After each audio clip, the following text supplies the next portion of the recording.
subscribe to the cult of the sciences. I'm wide awake and their incessant lines are disgrace.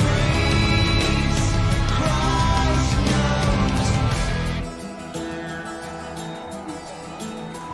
Vacuous space is a medium impossible.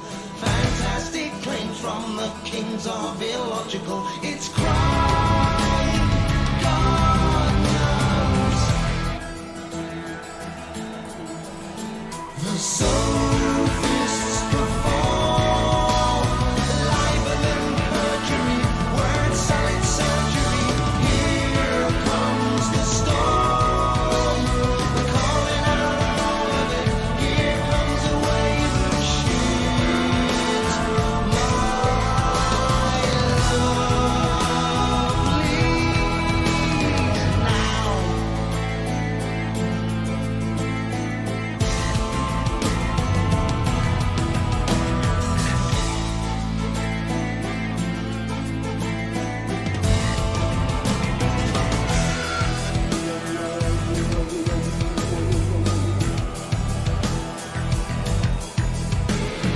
I'm in a state now of permanent clarity.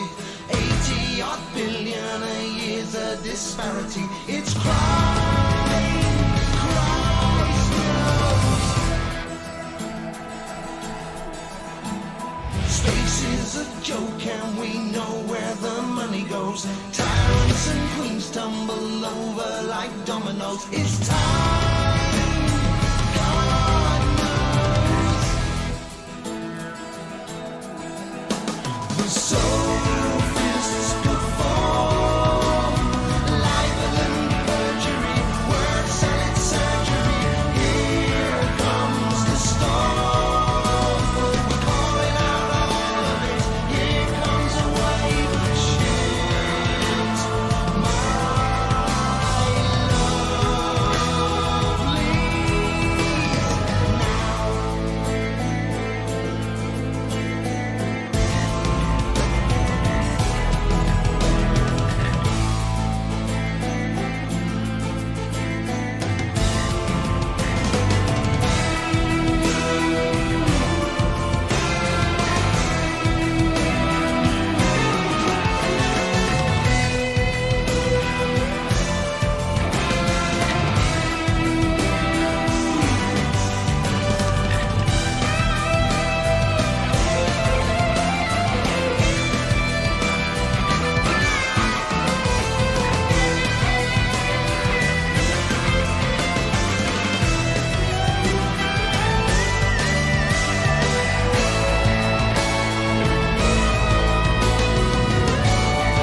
My don't consent to a self-named authority. Truth's not defined by a misled majority. It's crime. Christ knows. Who holds the key to this realm in totality? Kings of the pong get to rule this reality. It's crime. God knows. The sophists perform libel and perjury, word salad surgery.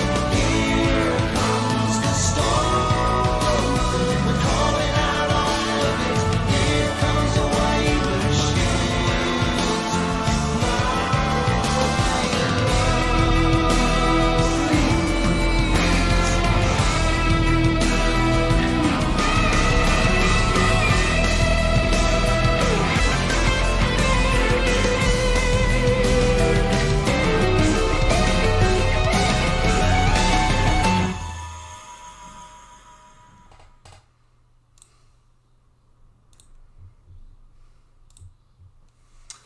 My Steve Thorne there.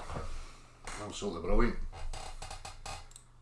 Get over and get it downloaded. Yeah, very good. always want to promote stuff like that that's relevant to the whole topic. So, and you know, at the same time, Steve's a cracking guy, so I'm willing to support any of that stuff. And Steve was also the guy that done the music for a couple of the wee videos that are here. So support that. As I say, once I get through this, I'll get the link so that you can click it straight on and get access to it. So where are we here? In a minute.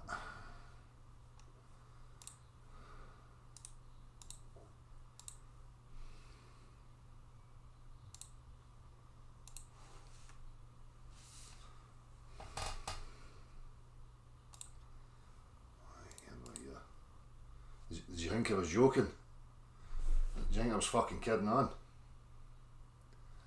See, it's like the sun wants to appear now at fucking 20 to 8 at night, trying to make me look bad. Again, well, this is the same pattern for the last 3 years. I don't know if anybody else, obviously there's people in Scotland who can share this experience, but it's absolute torture. You know, you get a spell of a week at the end of April, a week going into May, that's it. Back to fucking misery. Freezing fucking cold, howling wind and rain. What a shithole this place is.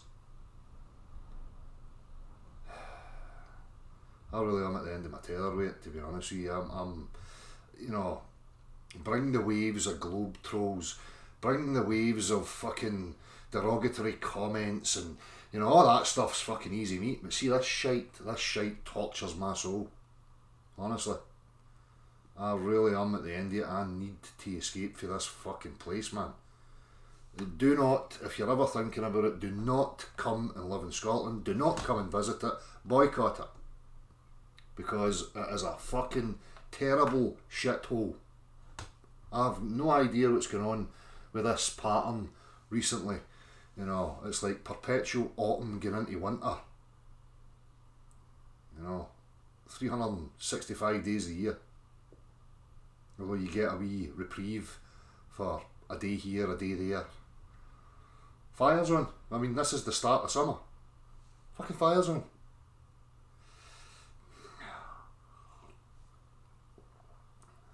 See, I'm putting a face on, but see, to be honest with you, this morning I was at breaking point. I could have curled up into a ball and just cried myself to death. As I say, I can take any shite, but I cannot stand that. Cooped up in the fucking house, the children are cooped up in the house, nothing to look forward to, nowhere to go, pissing down howling wind and rain.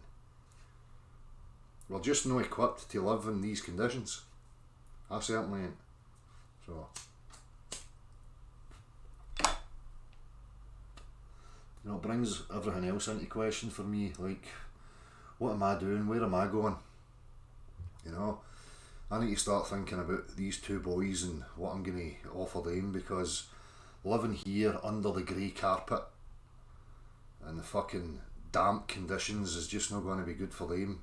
I need to find a way to get out of here. I need to get travelling or get to a fucking better climate, because it's no good for anybody, you know. But enough of my fucking whining. So, how are we all doing? If you're new to this, you see flat level earth in the title. As I've said from the very beginning, I do not represent any particular model of what our reality is. I'm a realist. I want to physically investigate what the full dimensions of where we are actually is, what the dimensions are, and that's about it. I was born into the same cult that you were born into, where you were taught how to think, what to think, what to believe. You were given a storyline of who you are and what your history is and your ancestors and yada yada yada. When I got to, you know, adulthood and I started to question what was going on, I started to uncover various different aspects of what I assumed life was and who I was and what I was a part of. For fuck's sake,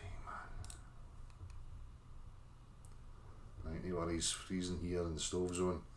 Gene's saying the same. Anyhow, where was I? I'd appreciate if people can wait to at least get the intro before you start pinging me. So, I was born into the very same situation as everybody else. I have no horse in any race, I am no religious, I don't have any political affiliations. I'm not trying to push anything other than an objective investigation, inquiry into the issues that I have found. And I can state categorically that the globular earth is only a concept. It has been pushed by use of sophistry and mathematical gymnastics, where mathematicians have been elevated into idol, iconic stature, and people, because it is so bamboozling that people never lend their attention to it, so they then start to doubt their own experience of reality and contort their experience of reality into fitting an image that you see on your TV screen. The TV screen is the only place that anybody ever witnesses a globular curving earth with curving standing bodies of water, where we exist in a medium that is a vacuum with no solid membrane separating our gaseous environment from the vacuous empty space. Now remember, this is one huge aspect that people have to get a grip of.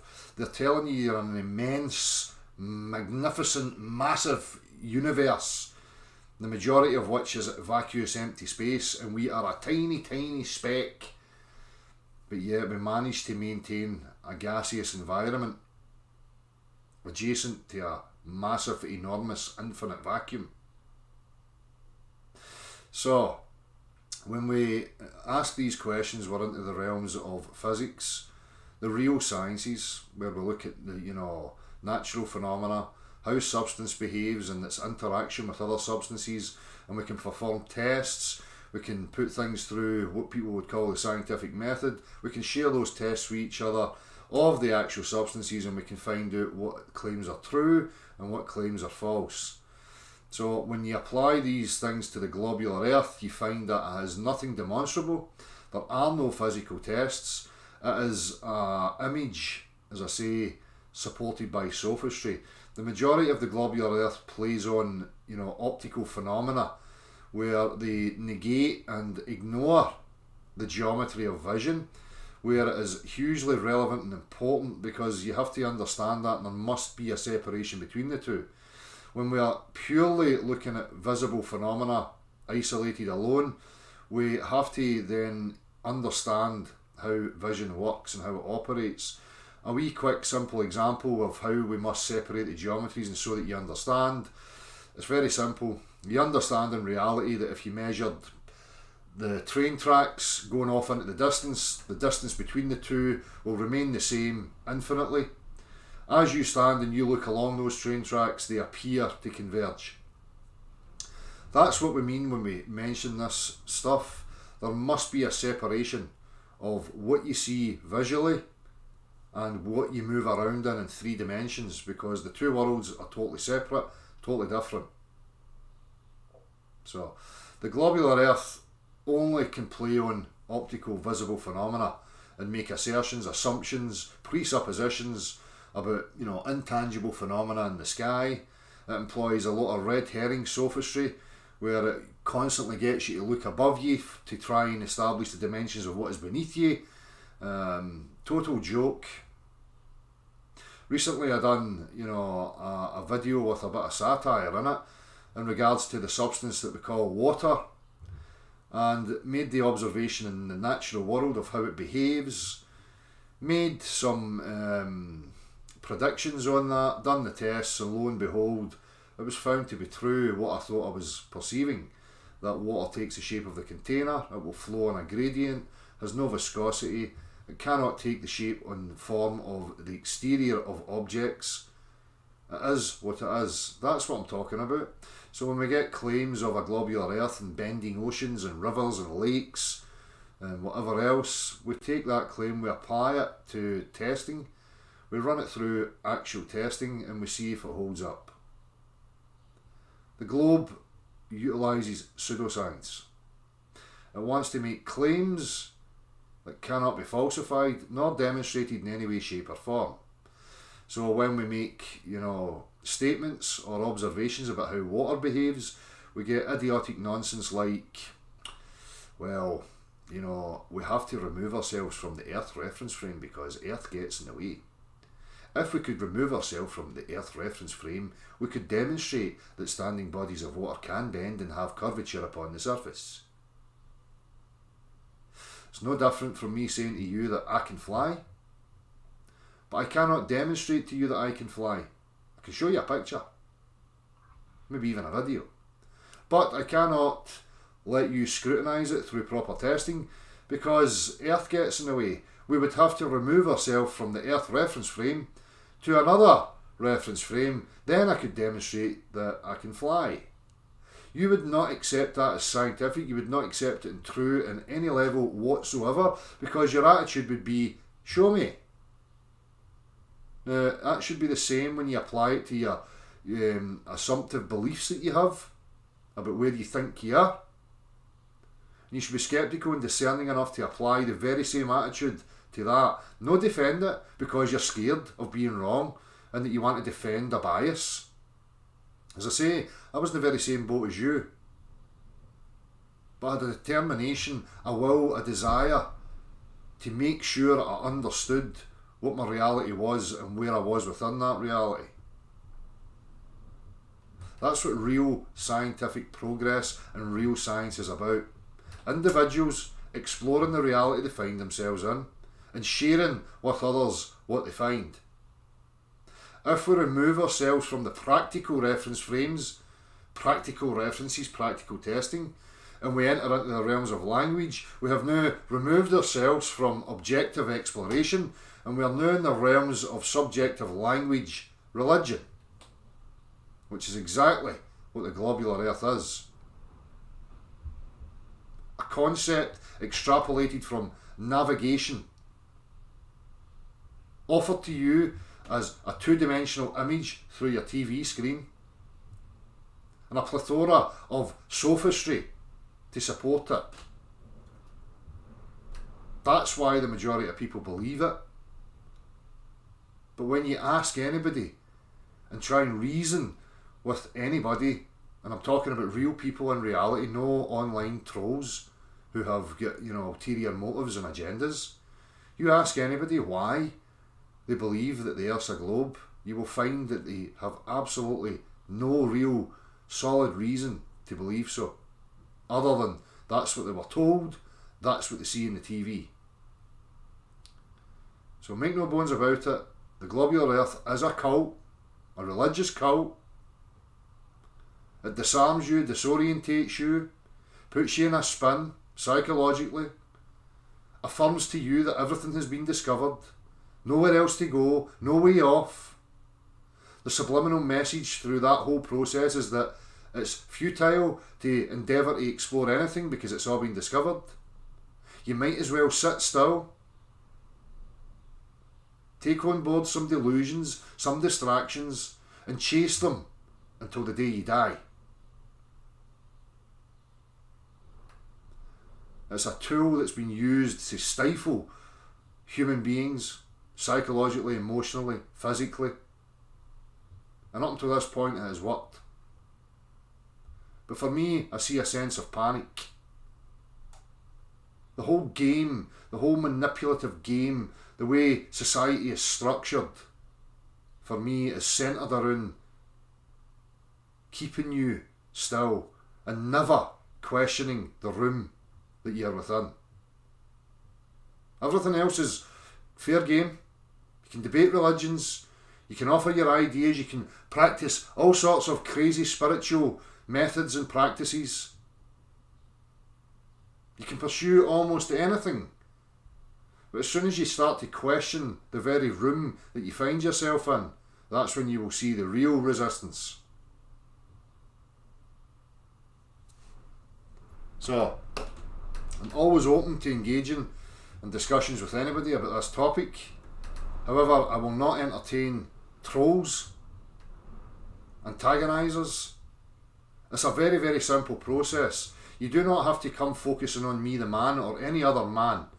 It's not a subjective topic. If you want to make an assertion about reality, it's very simple. You bring the demonstration. You must be willing to have honest discourse about it. The minute that I suspect that you're just a zealot defending your bias, I'm going to have serious contempt for you. I'm not interested in the weak-minded. As I say, I was the same. I had the very same assumptions. I had the very same beliefs. The difference is that I was honest enough, strong enough to address them and remove my attention from them once I realised that they were flawed. So Saturday evening, you can email the above email address if you've got something to say, something to share, whatever you want. I say there's no point in coming and attacking me because I refuse your cult teachings. It's not my fault. I never made it up. I'm not the one pushing it. And again, what you have to focus on is if somebody's claiming that something is objectively true, then there should never be any fear of inquiry. Should never be any fear or need to defend. As soon as you see that behaviour, you know that you're dealing with lies. So anyhow.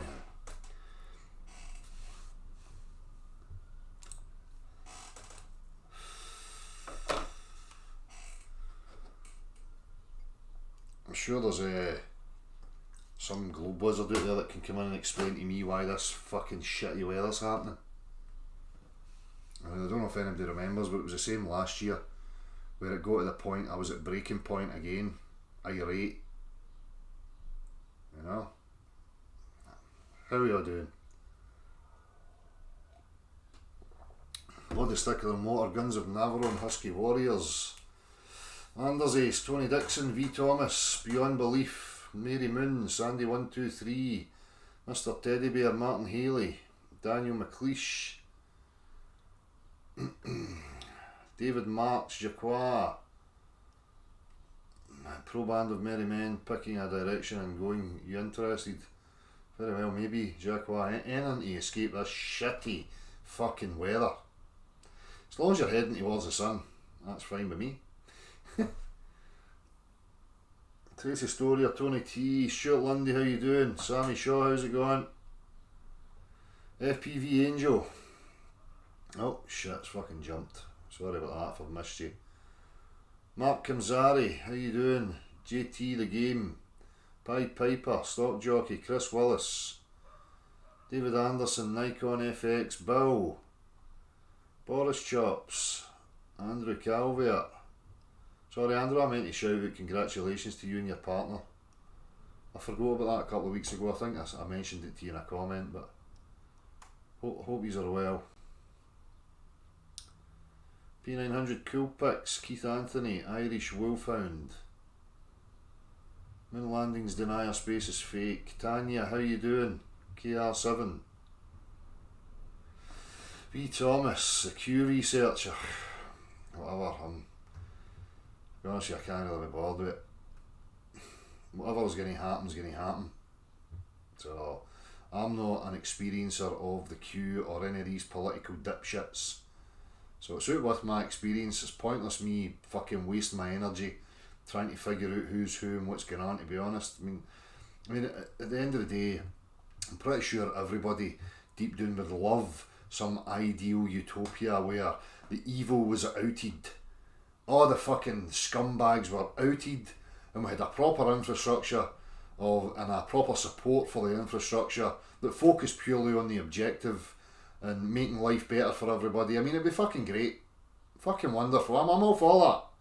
I'm not going to sit back and expect and wait for some unknown group saviours to achieve it. If the same structure remains, it's a sham. Simple as that. But as I said before, for me, yeah, the masses are getting disgruntled. The masses are starting to inquire and see corruption left, right, and centre and ask questions about that. So if you want to keep the masses where you want them, and you want to remain dominant over those masses, you're going to have to appease them. So you're going to have to offer them justice or apparent justice, throw a few fucking dipshits under the bus, have a big party parade. Oh, aren't we brilliant? We've outed the evil badgins. And it's back to business. But we'll see. As I say,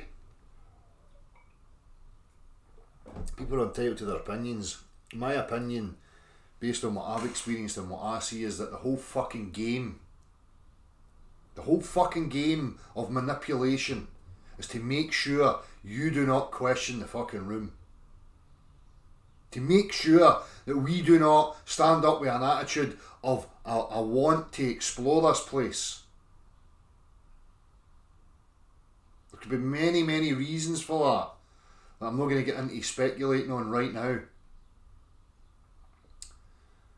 People think, oh, it's ridiculous, you've got doubts, have you? Well, you've got border controls, you've got a passport, you've got restricted areas left, right and fucking centre. Look at the way they've exercised this pseudo-authority in the last couple of months, to the point where people are quite happily sitting at home, isolating themselves in a wee fucking box, because some cockends through a TV screen suggested that that's what you should do. So don't come here with your fucking naive attitude, thinking that everything's just cool and it's just people's and the government's trying its best and it's too far gone for that. If you're still one of these people, you need to slap fuck right out of yourself immediately.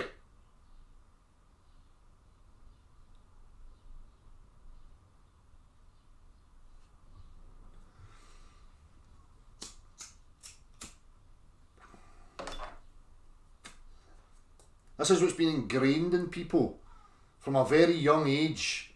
Authority, hierarchy, stature, looking down upon thee. You've got to nursery school, primary school, where you have to raise your hand and beg to perform a basic natural function of going to the fucking toilet. But you still have idiotic Stockholm Syndrome morons with this idiotic attitude of conspiracy theories and pathetic losers.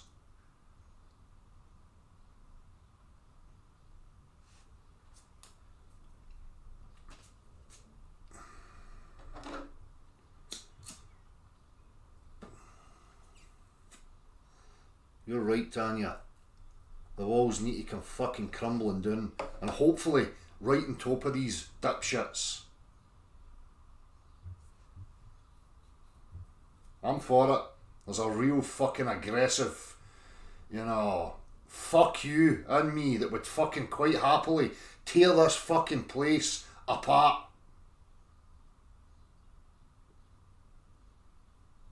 And rip every semblance of their structures, their behaviours and mannerisms to fuck and bury it forever.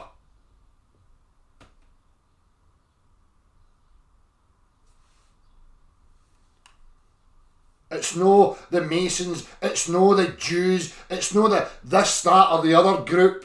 It's a mindset. The content of that mindset is abundant and it's in your face. You only have to have the ability to identify it. It has certain traits. Do not get caught up in the disinformation of trying to, generalise one specific group, because you're going to be blindsided to what's actually going on. This manipulative behaviour is in all walks of life.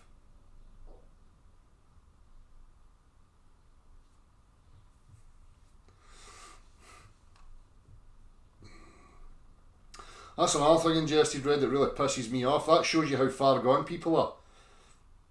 They talk about life pre-COVID as normal. And you hear these statements, can't wait till it gets back to normal. Fucking normal. That's a measure of how absolutely fucked in the head people are. They can't wait to get back to their dead-end slavery, where the rich get richer, the poor get poorer. Homelessness, poverty increases as time goes by because people are enamoured by a celebrity idol lifestyle. Well, they want stature and fame and money so that they can shite on everybody and stand on their wee fucking pedestals.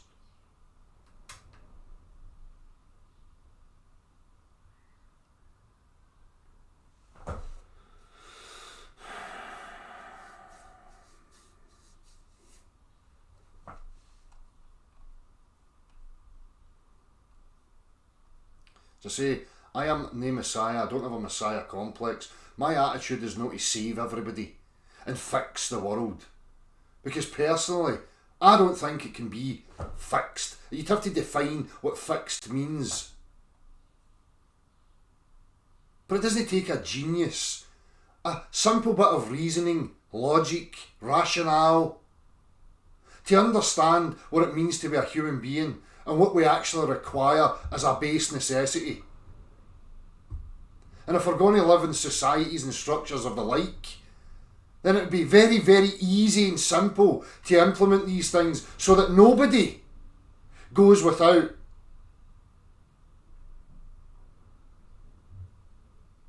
And I've always struggled with that, I'm sure you have. You can have a simple discussion maybe with a friend. Fuck, God knows, me and Marty have sat in these discussions so many times. And two common people can discuss these things and realise what's really important and what's really necessary. But yet we allow idiotic, needy, weak motherfuckers to sit and make fucking decisions about our lives. Well, you're run about singing patriotic fucking, I'm an individual patriot and I'm proud and all that. I've never seen such a display of fucking weak, spineless morons. And it's just getting worse.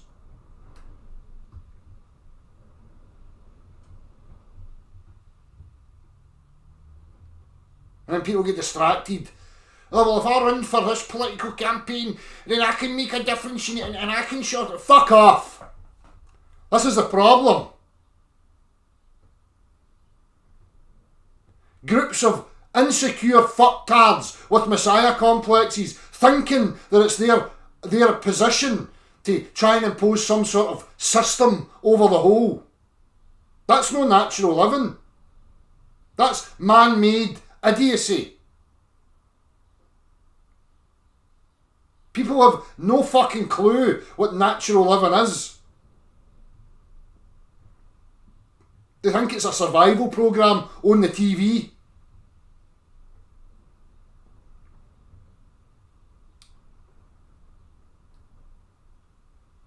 Oh, well, I want to find out where I'm in it, and I want to go and explore the place. You can't do that. Why? Because such and such says they own it, and they've put restrictions on it, so you can't go there. Oh, well, that's okay, then I'll just get back to the mundane fucking life, and I'll just buy some delusion. I need a career. Right, give me that career. This is going to be my life. Now I define myself as this career.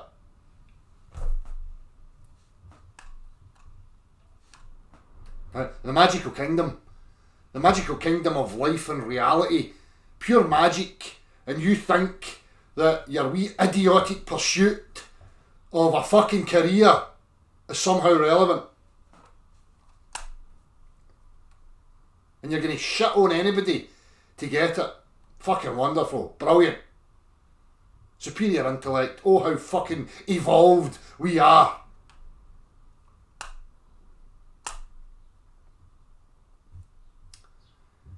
This is turning into a bit of a rant. If you want to join me, send an email. This is what happens when the weather's shite. I start to get a bit fucking edgy.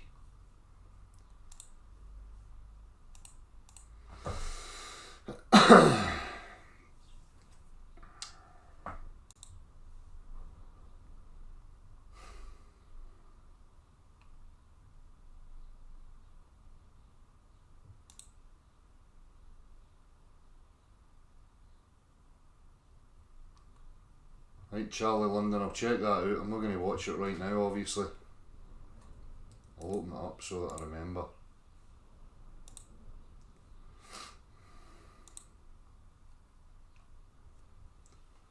Pat Flat. Listen, I fully understand where you're coming from. I live in South West Ireland. I'll be honest with you, we do get that shit bastard weather too, but recently the sun has been present for most 6 days, for most days, 6 weeks of 8. Saying that it's pissing rain at the minute, but look, if you ever want to get out of there, you're welcome to come and stay here. I've got land that needs something doing with it, and a big unfinished house. You can have a couple of rooms. I'm a plumber, but I'm sick and fucked up with this place, the same as you. It's all bullshit. I've been tuning in with you for nearly 3 years now. I don't comment. You do keep me grounded anyway. Good luck, mate, Pat. Cheers, Pat. I really appreciate that, mate. So I say, I even started to entertain the possibility of a fucking Patreon or one of these GoFundMe things, anything. As I say, it's not just about me wanting to get out of the sun now. You know, I really start to see what's happening with my kids, and you know, starting to be concerned about what life here is going to offer them and what I can offer them here in this climate, in this culture. And there's no very much. And it's getting to me, it really is eating me up. So, you know, I'm starting to feel a wee bit desperate in that sense that I just need to get out of here. I'm sick. I've had 40 years of it now of living in this fucking miserable shithole. I can't stand it any longer.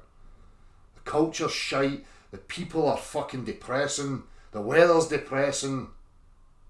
No, I'm not a patriot, I'm Scottish. William Wallace, you know. Fuck all these mongs and all these fucking idiot cunts. I'm Scottish, William Wallace, you know that, you bassy. Well, some fucking toffee-nosed marbles in his mouth, English prick, sits on his fucking TV, rattling on about how you should stay away from your elderly grandparents and stay in the fucking house and don't speak to your friends and don't do this and don't do that, jump through my hoops, stick your finger up your ass and say, hi, hail, hail, I'm the king of everything. Fuck you! You're no fucking patriotic William Wallace. You're a spineless, gimpy, weak cunt.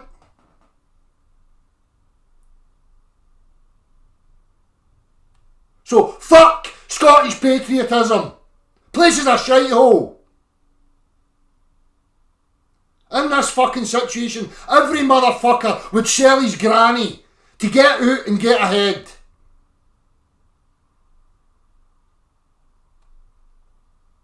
Sick and tired of it. I'm Scottish and I'm proud. Fuck off, fucking idiot.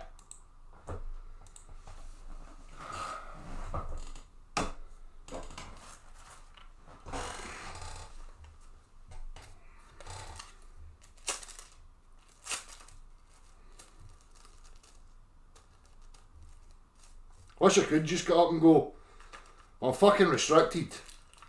It's always about fucking finance. Pisses me off, because I've never understood it. I've never been one for chasing money. I've never desired it. I'm a simple creature. All I desire is to be left the fuck alone in a bit of sunshine.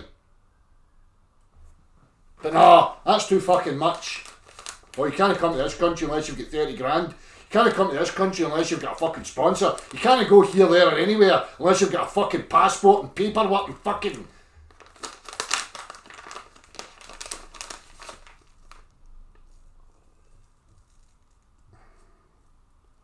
I can't be fucked dealing in business and having to deal with fucking idiots all about money and fucking people shitting on each other. It's no me. So unfortunately, it's too difficult for me just to get up and go. If I sell everything I had, be lucky if I had 15 fucking grand. That's not going to get me very far.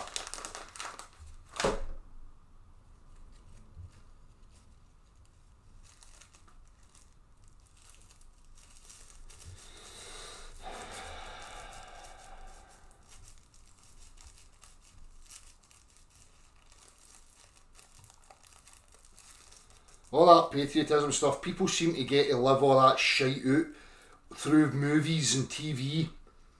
And then they live these pseudo lives of as if it's fucking them and they're part of it and they experienced it. And then when the shit hits the fan, and you really see the attitude for what it is. So see, I went to that thing last Saturday. About 60 people showed up, and it was pretty fucking... It was pathetic. People talk about their ancestors and how their ancestors done this and fought in this war and blah blah blah. And they love to fucking proselytise and tell their stories about it as if they've got some sort of relation to it.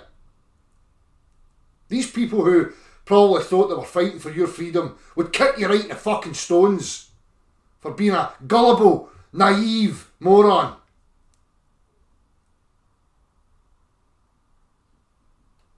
Not only do you believe that you live on a fucking absurdity, but you believe whatever some crackpot on your TV tells you. I'm very educated, yes. I do what Boris Johnson tells me. Fuck you.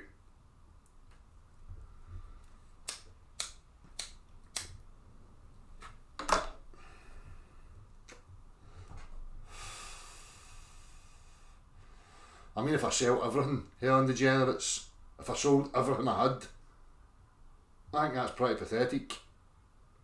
People getting pissed 15 grand up in a fucking weekend.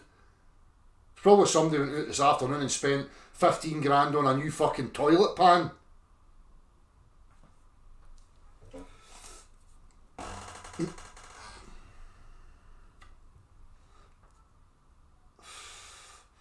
That's it, where's the hidden hand? It is a fucking shambles.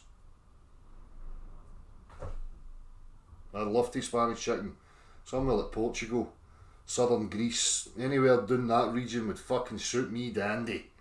Winter only lasts 3 weeks, fucking bring it on. Brilliant. Winter there, I'll still be cutting about my shorts and t-shirt.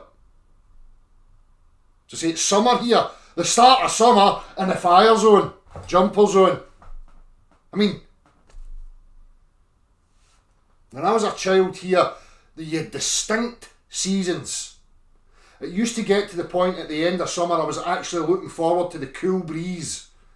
I was sick and tired of the heat. Bring on the cool breeze where you get ice and you get snow. No, you don't even get that.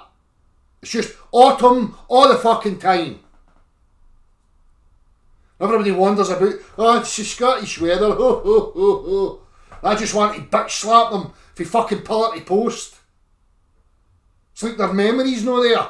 It's as if I've lived in some other timeline or something.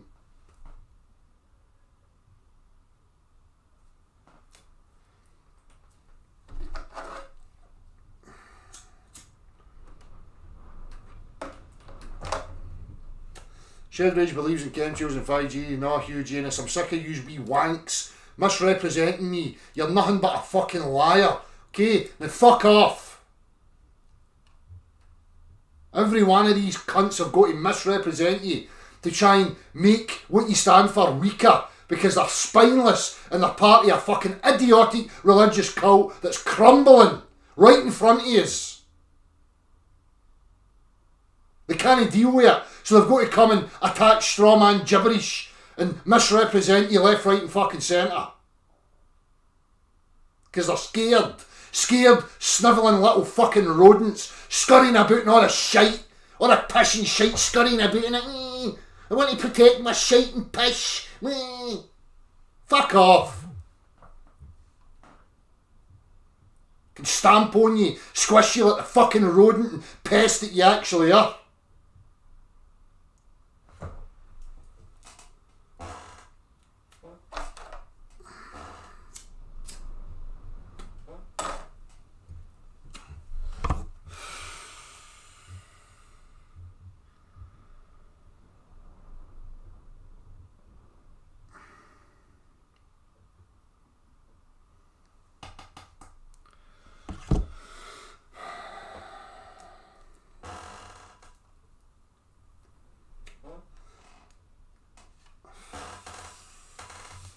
He said, of over 5 fucking years to provide anything.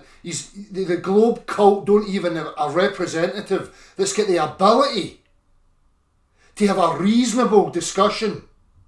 Not one Globe believer has came on this channel that has been reasonable, ready to have an open discussion and display integrity and honesty. Not fucking one.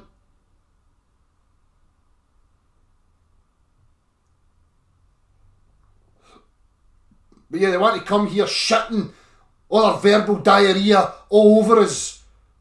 Talking utter shite. Telling fucking lies. It's very, very, very hard not to wish these motherfuckers the fucking world of fucking pain, torture and torment, because they fucking deserve it.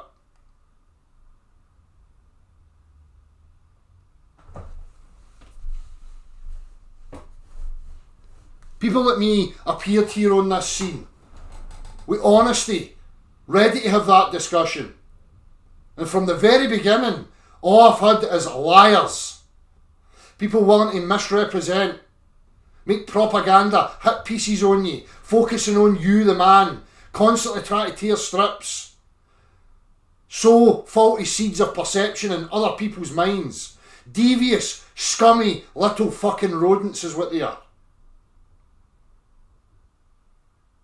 This globe cult is a vile, putrid, horrible cunt. The sooner it crumbles and these motherfuckers are outed, the better.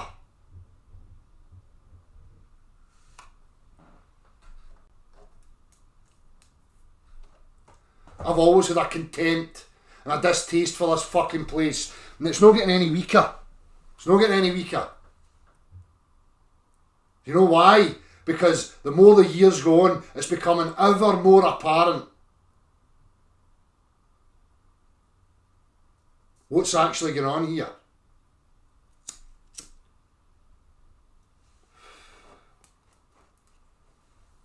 I will never bow down to this shithole. I will never conform. I will never bend to any cunt's will and authority. You can fuck all the way off, and when you get there, you can fuck off even further. So take your wee pseudoscience cult of fucking stupidity and ram it right into you.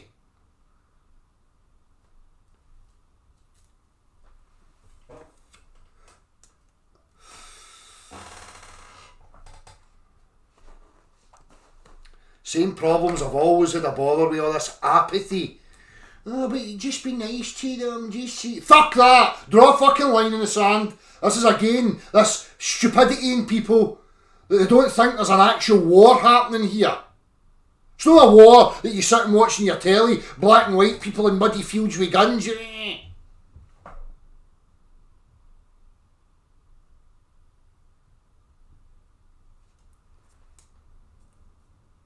Identify them by their walk. No their robe, no their hairstyle, their skin colour, their tattoos.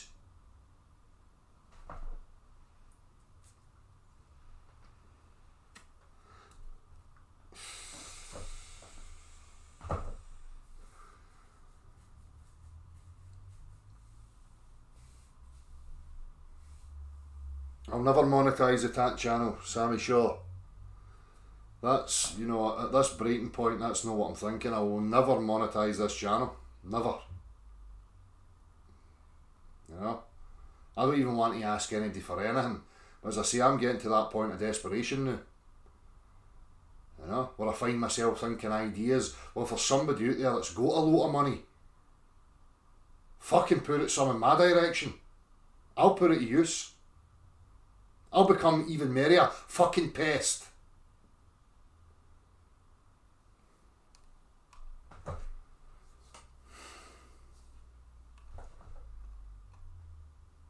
An emotionally unbalanced psychopath. What a clown. What a fucking clown. Doesn't even understand the definition of a psychopath. Calls me a psychopath in the same sentence as emotional. What a fucking idiot. I take it you were educated under a globe cult? Probably. You fucking spaz.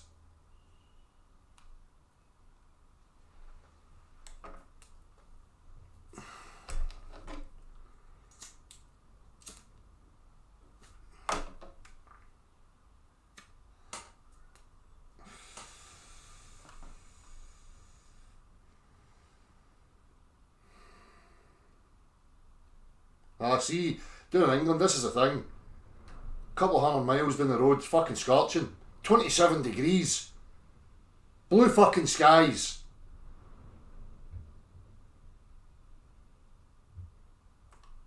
How does that work with a sun that's 93 million miles away? Oh, but the wee tilt, the wee slight tilt, and that wee tiny fraction of tilt somehow manages to translate into a 10-degree difference. Really? A blazing fireball, 93 fucking million miles away, and this wee fucking pea that spins and wobbles and it tilts a wee bit slightly, and that somehow makes a difference to the temperature massively of 10 degrees in a space of 200 miles. Get yourself to fuck. What a bunch of fucking incompetent, gullible fuckwits.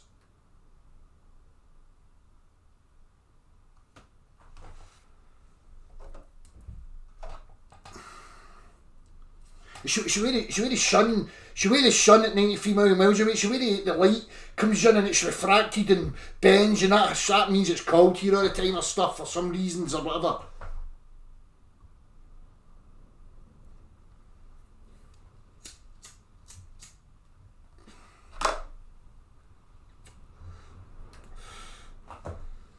Well, as I say, you're the original guy. I have to calm down, right? So I better do what some stranger on a chat box tells me.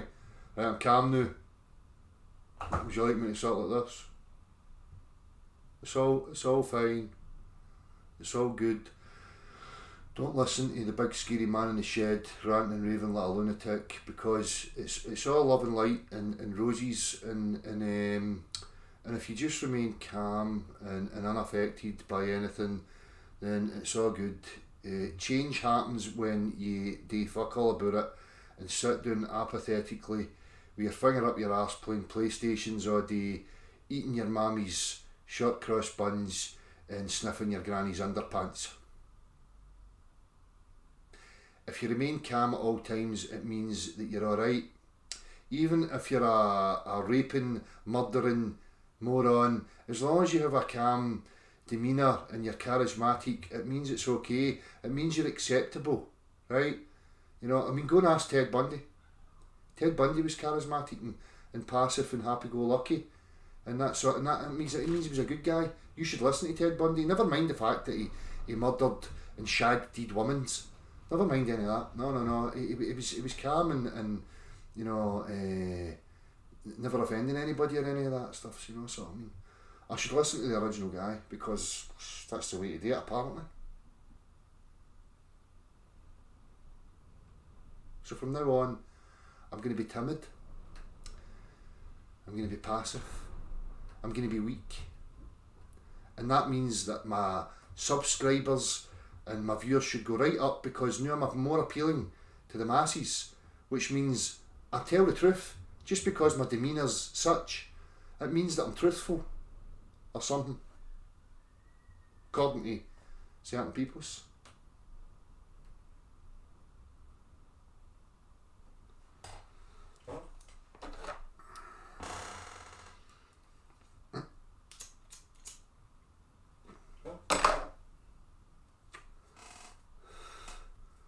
Oh, look at these psychopaths, the maniacs over there, abusing children and sex trafficking them and leaving people in poverty and hunger. Oh, well, I mean, I just don't know. I'll send them loving energies. Loving energy. I send you loving, everybody that's in discomfort and pain and poverty and anguish and angst and all that. I send you fluffy, lovey intent. My lovey, fluffy intent is pure. I am calm.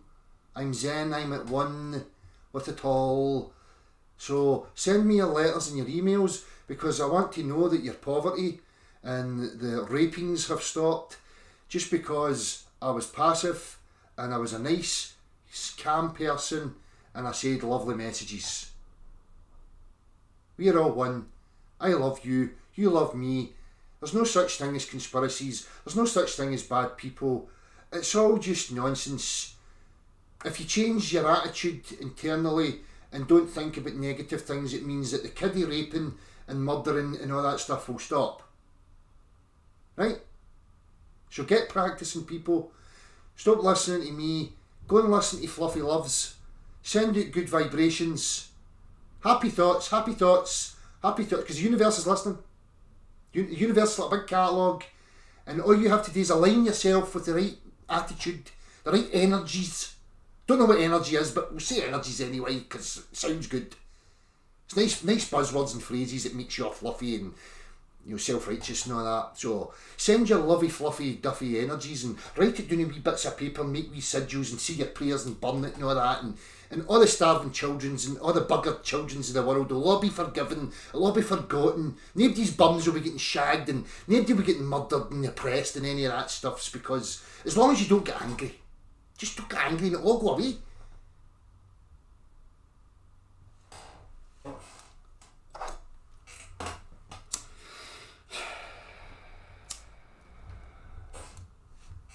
I hope you heard all that, original guy, and catch your cell phone.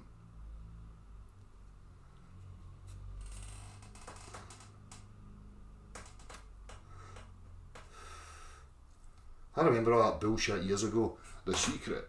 Yes, the universe is like a catalogue. Talk about breeding narcissism. Huh? Yes, if I say my prayers, God will give me a new BMW. We'll not call it God, we'll call it universe. Because that's different. That makes it different. The one consciousness of the universe and all that stuff. Geez. All this idiotic shite that people come out with. Universal consciousness and all that. What are you talking about? The universe, universal consciousness and fluff and love and light and all that. It's all love. It's all love, is it? Sorry. Maybe my perceptions are just skewed or something. That's what it is. That's what will say to me. It's your windows. You need to cleanse your windows of perception. If I cleanse my windows of perception, it means that all the horrificness will stop immediately.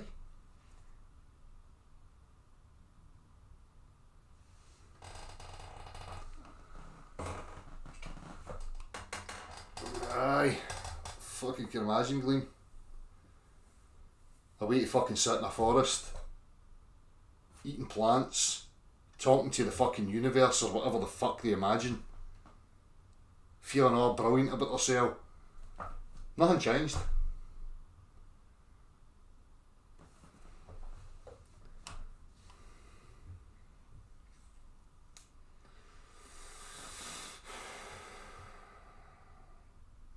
You know, with the first one, Ulf Vectum, many people have done it.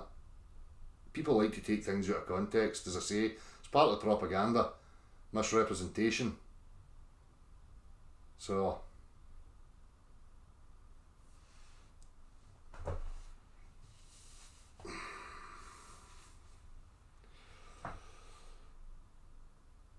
aye, it's all fluffy love and light. Any message that keeps you apathetic, inactive, passive, that suits them. That's brilliant. That's why they'll pump it all out there. Flood the fucking place with utter rubbish. All you need to think about is how you're going to get more money. If you've got the right attitude, money is an energy. You ever heard all this shite? Money is an energy. Again, nobody can define what energy actually is. Nobody fucking knows diddly squat, right? You get these fucking muppets running about talking about money. Money is an energy. All you have to do is align yourself. I could never understand all that gibberish. I fucking tried. Bashed my head off the wall, trying to align myself with something that I didn't fucking know what I was trying to align myself with. Waiting for checks to come through the door, and that never fucking happened. I heard the stories right enough. Oh, I aligned myself and I had the right fucking Zen focus and all that, and I got up one morning and all of a sudden checks was coming through. So fucking hell, the universe must have like a post office outlet. The universe must have a fucking metaphysical connection to some post office outlet that can read your zenness and knows when you're aligned with the full vibration of the spectrum of the one consciousness universe and all that, so that it can reward you through the fucking post office and you just get sent checks through your door for fucking no reason whatsoever.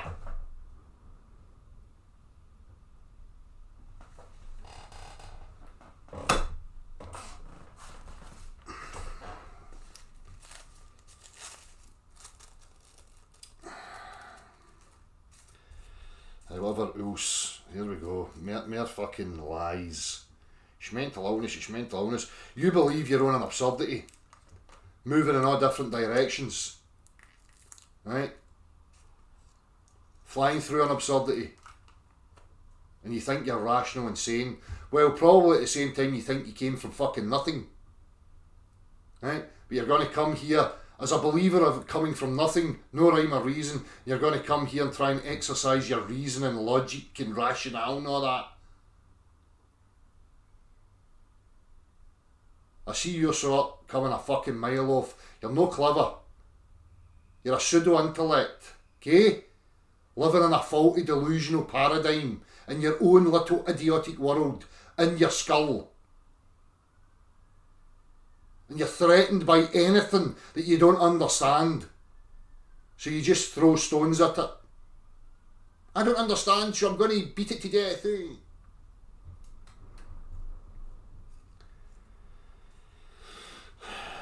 Believing in a globe is mass mental illness, son.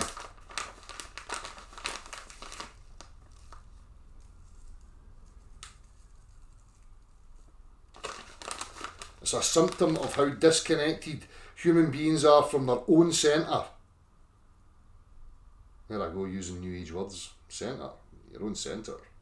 I'm a centred being.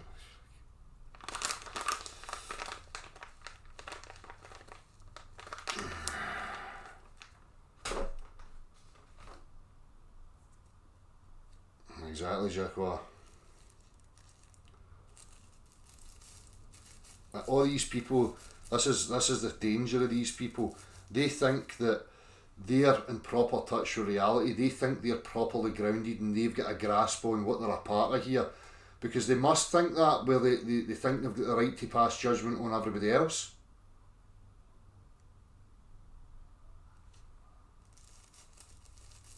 How fucking deluded is that?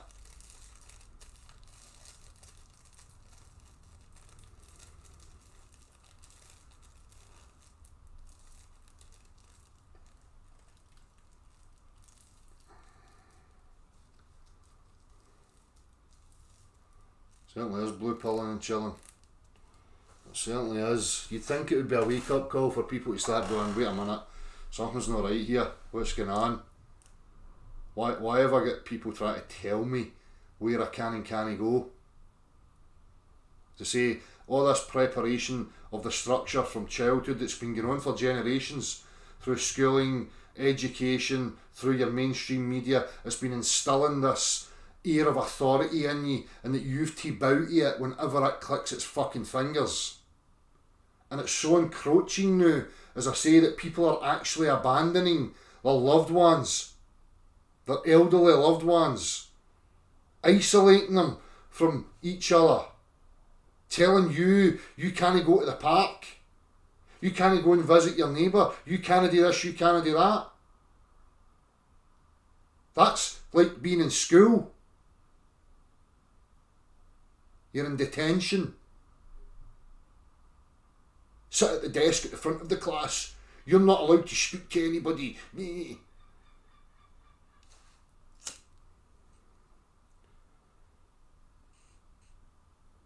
You're right, it's depressing.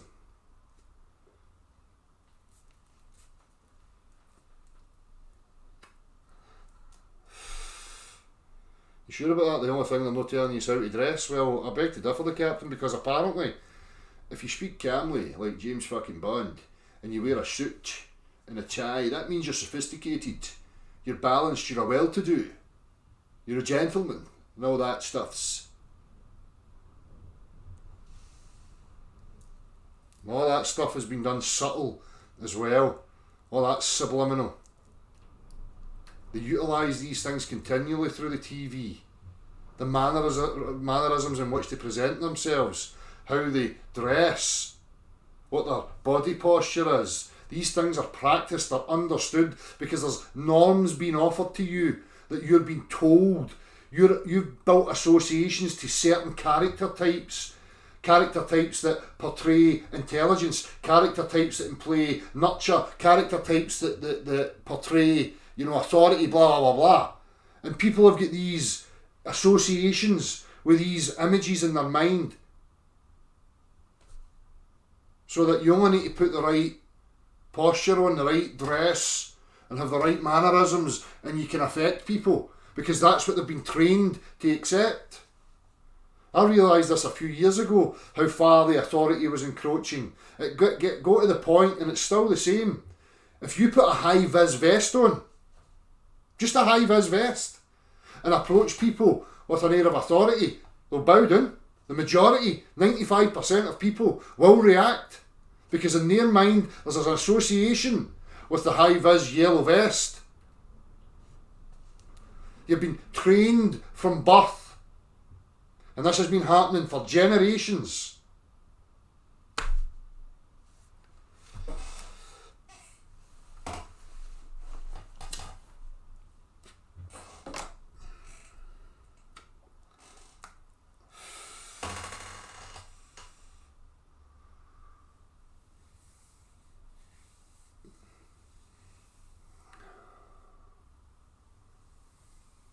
You tell me how I can leave society, Hewlett. Because anywhere I go, some cock rash is going to say that's their land. I know that Anne Flat-earth female, and I spoke about this a couple of months ago. Your right to land, and I'm in the process of trying to look into that. But as I say, there'll be red tape and wrangles that you're going to have to fucking put up with to try and achieve or attain any of that. Because somebody's just going to come along and say it's theirs, they own it. And again, logistically, you need the funds, you need the money to set up.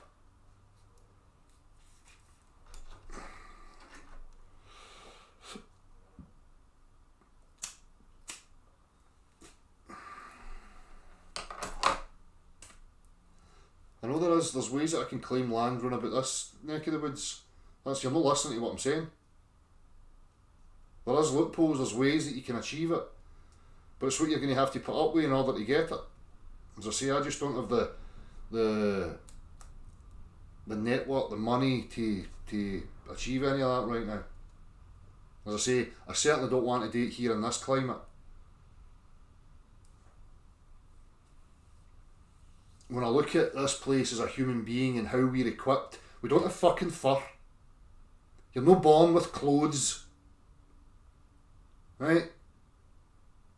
For me, we should be living, within the bands of the tropics and not that far out with.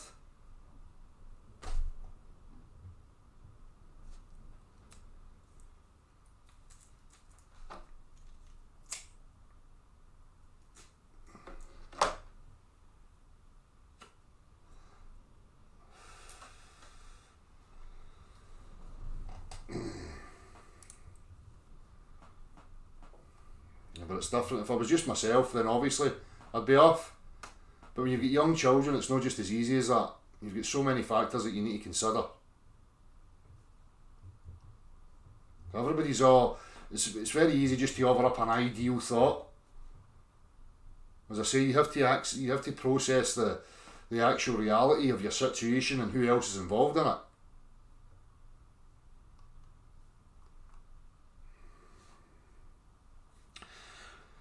There we go, Yo-Yo. Dell poured water on a basketball. Dell displayed how a substance behaved. Dell displayed it through what we call the scientific method. Feel free to test it.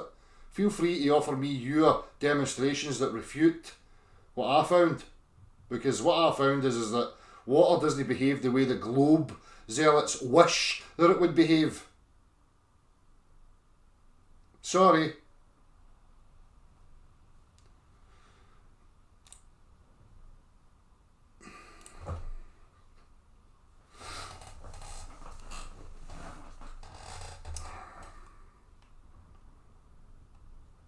That's that flat earth banner. He's not got any bendy water, he's just a fucking prick.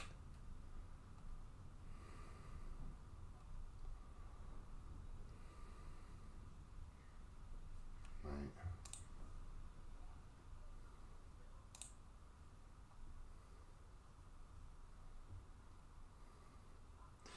I don't know about that, Jacques, about the compasses. It's just what you're told. It could be anything. The compass could be, you know, aligned with the outside walls of the fucking cube that we're inside, for all I know.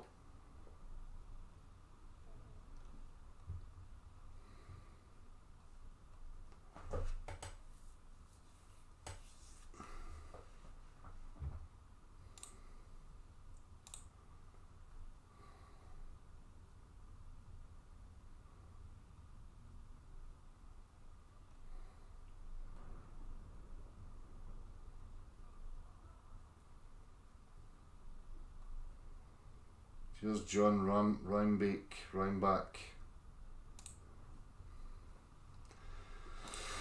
So again, if you want to join me, you need to send me an email requesting a link and I'll set it up for you. So what else has been happening?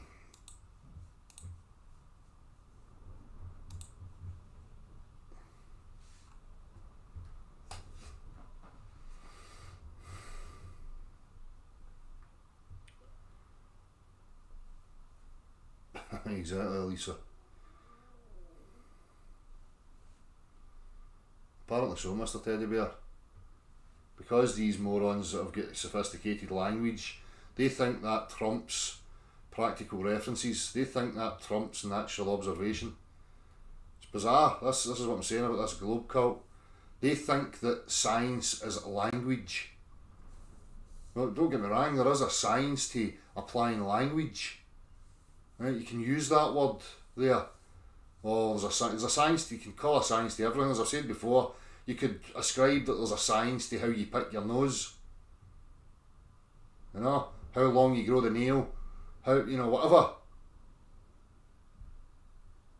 When it comes to the globular earth, the only thing it can depend upon is purely language, because it's got fuck all else. So that's how they come and ridicule, you know, people that use actual substances and demonstrate things in a practical fashion. That shows you how fucked up the globe cult is. They think that's laughable. Well, they run about repeating texts from their fucking religious books, shouting the odds about fucking dark energies and dark matter and fucking black holes and all this rubbish. Creepy weirdos.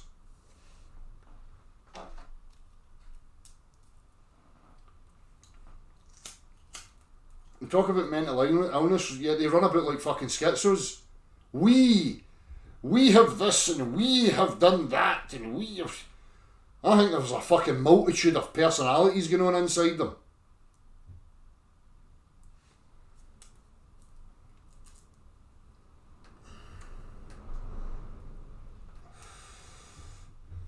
I remember that Stuart Lundy, I think it was at Gem Panda, years ago. That was his demonstration. A beach ball sitting on top of a pool of water. That was prophecies of the globular earth. A beach ball on top of a pool.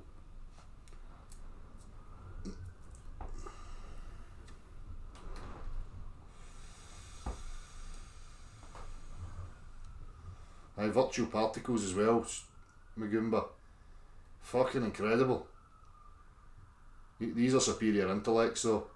They think they're clever because they can regurgitate shite, abstract conceptual nonsense that they don't even understand.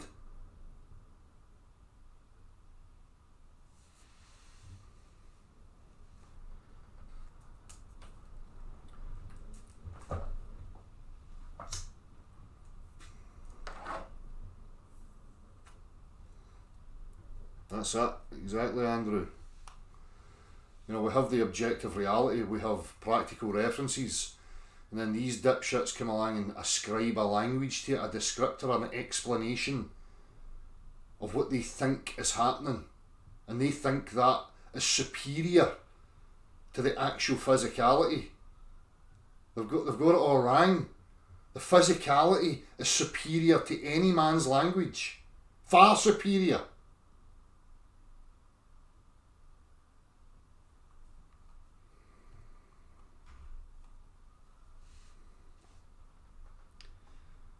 And this is how they've got to straw man you. Della's obviously a superior intellect to the rest of humanity. Who said that? Who said that? That's not a rebuttal to the facts, son. You've got one more opportunity to put something decent in that chat box. In fact, you've not got any more opportunities. You're gone.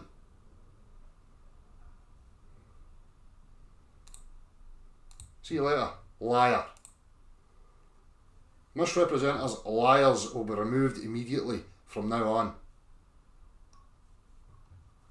It's not a competition of who's the superior intellect. First and foremost, you have to define what that actually means. Right? Because you can use an intellect to tell fucking lies. You can use an intellect to tell the truth. The majority of people are just bewildered. As I say, the proof's in the pudding.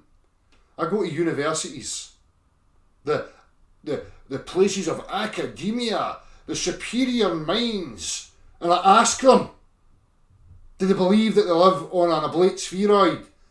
99% of them say yes. When they're asked the questions and I try and reason with them about why they believe such, 99% of those people say it's what they were told. It's what they've seen on TV. These people that I'm interviewing are not participating in a lie. They've been blinded by lies. Gaslit into doubting their own ability to discern their actual reality in favour of an absurd bastard image on a TV screen.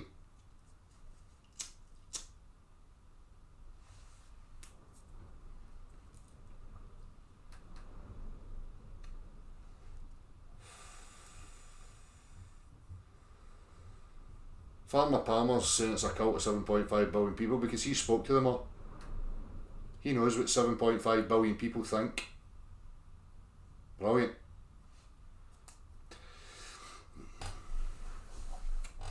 I don't know how we've ever got any issues as a race or a species, because you've got these people that can fucking time travel. You know, they know what, you know, billions of years of history is. They know what everybody alive thinks and believes in. I mean, these people are fucking alien wizards walking amongst us. So I don't know why we've got any issues at all when we've got fucking superior minds like that running about the place.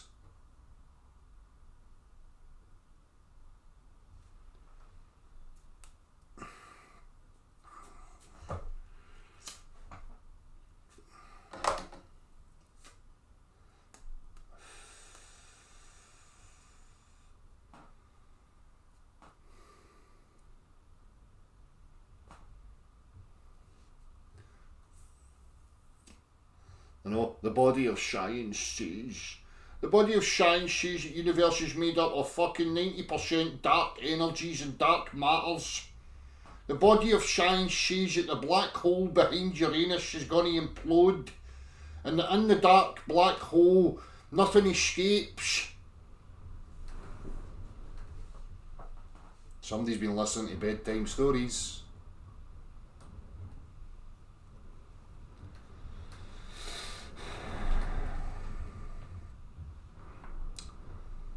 They're even having to accept that the universe is Euclidean. Like, they've not got a fucking clue. They keep trying to fucking contort their wee brains into spheres.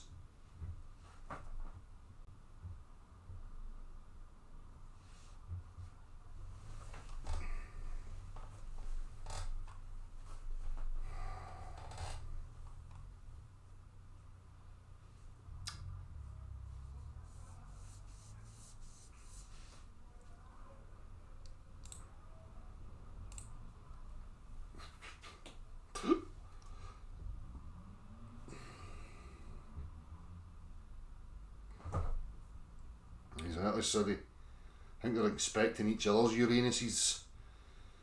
That's what they're up to. I got an email. What's that big fucking red thing above me? See that thing there? With the white symbols in it, the weird things that we call letters.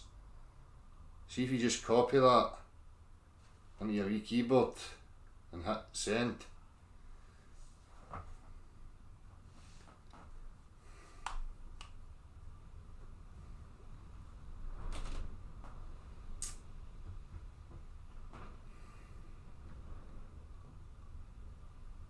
So anyhow, what about Spaceship Earth?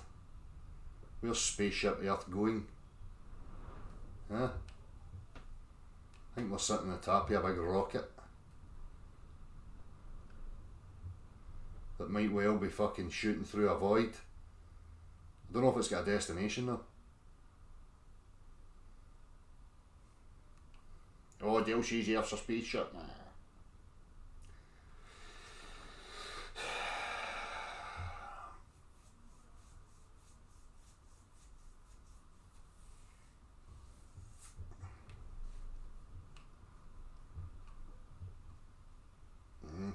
Giant turtles indeed.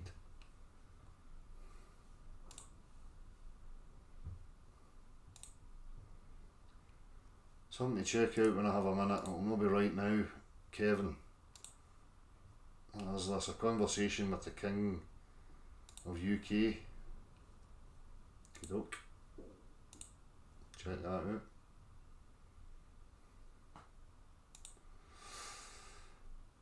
Bill, Dale, you mentioned land acquisition. Here in the US they took away a year or so before you were born. It was called homesteading. It passed in 1861, the Homestead Act. That's right, Bill, I remember that actually, years ago looking at that. Forgot about that. Cheers.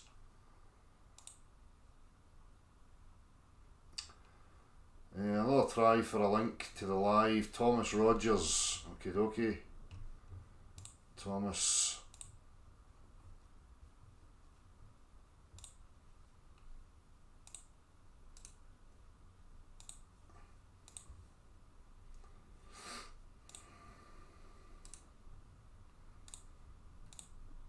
Link sent, Thomas.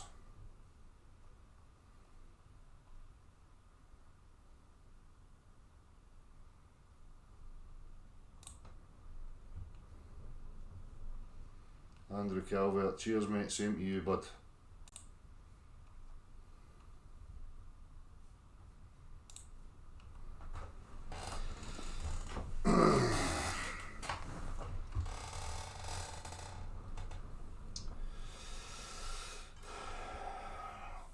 There's a lot of disinfo, you know, as I keep saying to people, look, people have to try and address what they're attaching themselves to and what relevance you're placing upon things. You know, if you're hearing about a particular sequence of events, say in the political arena or whatever, you can always find other information where you can see contradictions and you can find things that are not quite right.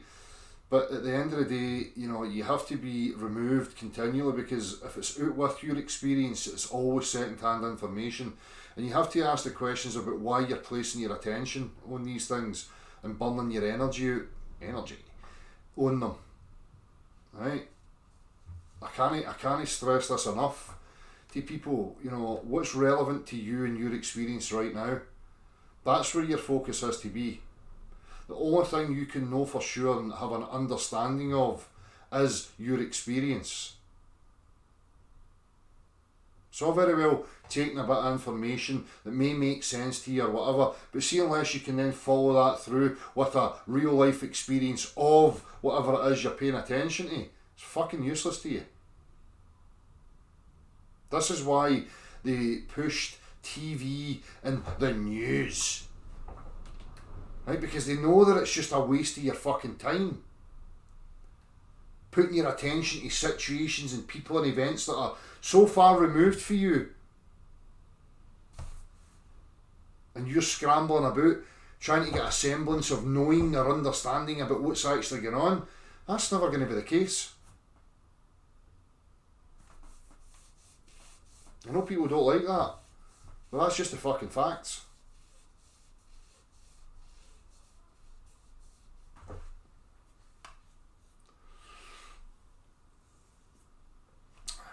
What's this? Where's this things falling come from? I don't know what that's a reference to. Exactly. Is this somebody in the chat box going on about the way in which objects fall? Well, let's have a wee look at the globular earth and the way in which objects fall, because it's a totally separate, discussion from what the shape of the earth actually is, because the way in which objects fall don't define the earth. But as I've been pointing out, and obviously I'm reading it now, people like Newton talking about action at a distance. And this is the thing that I try to place a lot of importance on with people when it comes to the globular earth, because the globular earth requires the gravity to be at the centre of a mass, where the centre of that mass can affect objects at a distance. Right? The only way to affect an object at a distance is through some sort of medium, where an applied pressure is always going to be the cause of motion. So in an example of that, you can look at something like your vacuum cleaner. So particulates are gathered into your vacuum cleaner, and in a first appearances that looks like action at a distance. But what's actually happening is that there's a depression in the pressure of the medium, that being the air.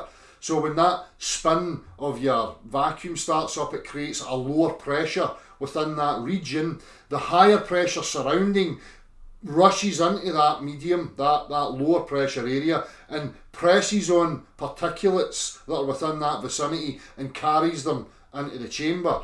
So we can see so-called action at a distance in examples like that, but it's through a medium.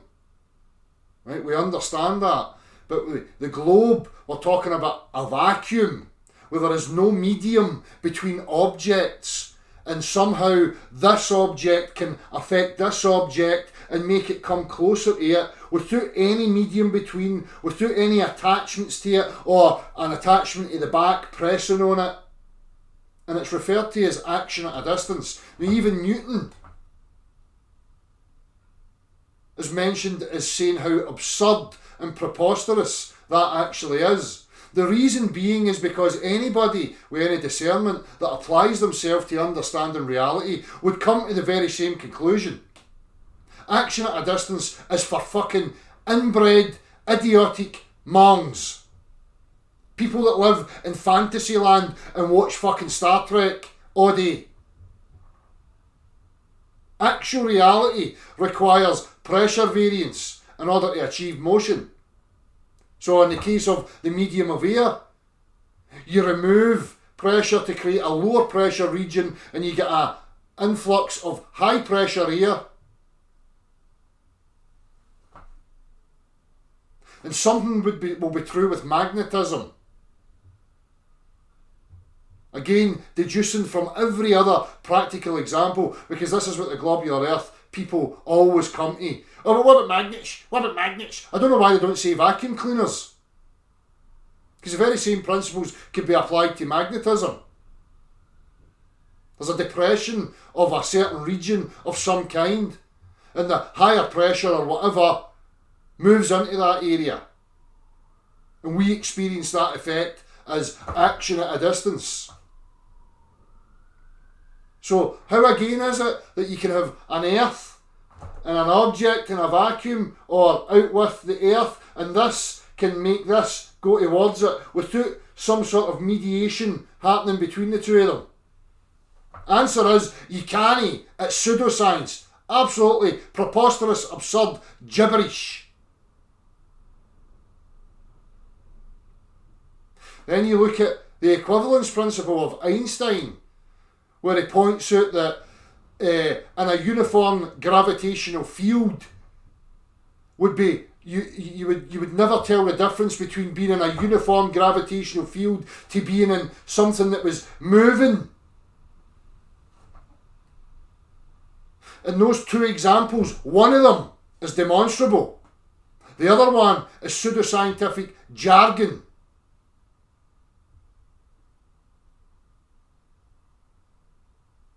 But again, you're not allowed to say that.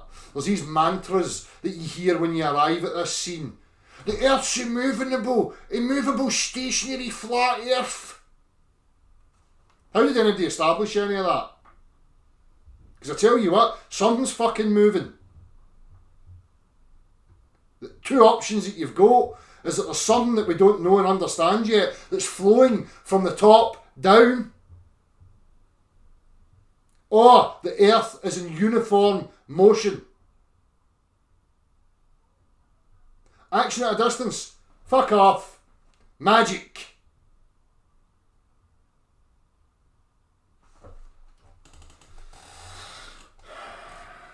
So remind us again about this gravity push that you wish was true, that you can't demonstrate in any way, shape or form.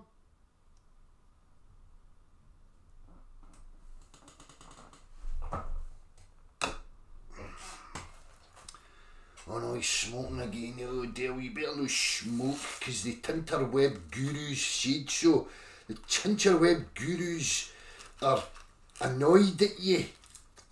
You will feel the wrath of the Tinterweb gods if you don't stop that bloody smokings.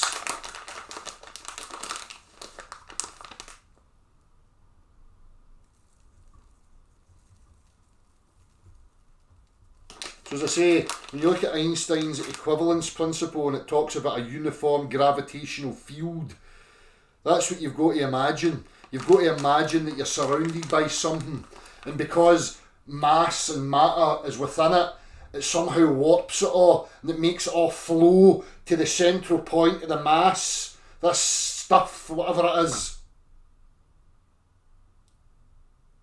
But as I pointed out before, when you show the equivalence principle and it's talking about uniform motion, you can't do that with a spinning globe. That doesn't work on a spinning globe. Which is why they need to invoke all this gibberish about the warping and bending of stuffs that flows into the centre of masses and all that. And as I say, that stuff's no demonstrable. The other aspect is demonstrable. Anybody can partake in those tests where you can do it in a vehicle and you can see how density layers are formed and what dictates direction for things. But you're not allowed to say that because the high priests of the flat earth said so. The disinformation crew told you, Earth's immovable, stationary, God's footstool thing and all that. Flat Earth Society's controlled opposition because they say the Earth moves uniformly. What a lot of shite.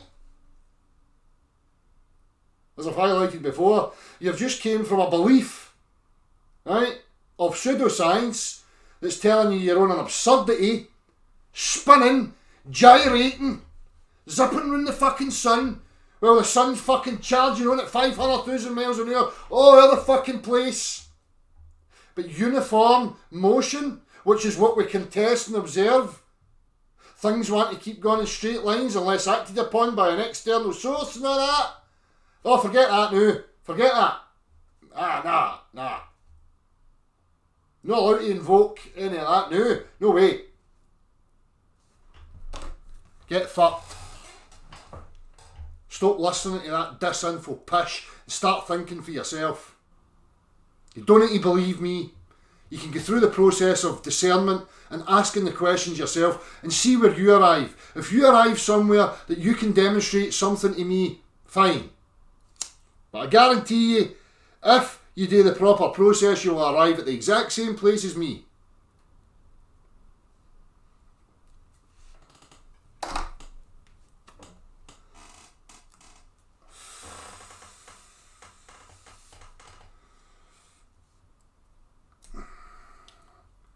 What's this about what I think, Harry Hill? What are you talking about?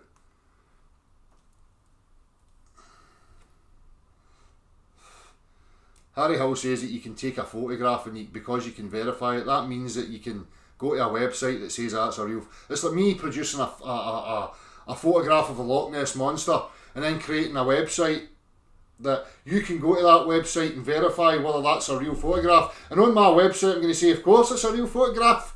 The Loch Ness Monster's true, it's scientifical, I showed you a picture.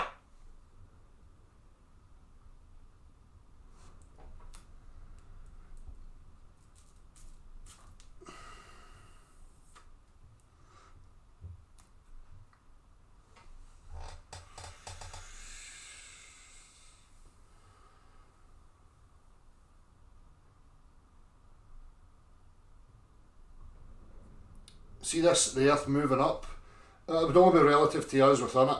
Right? And again, I'm not stating categorically that that's what's going on. I'm telling you where you arrive if you do the work.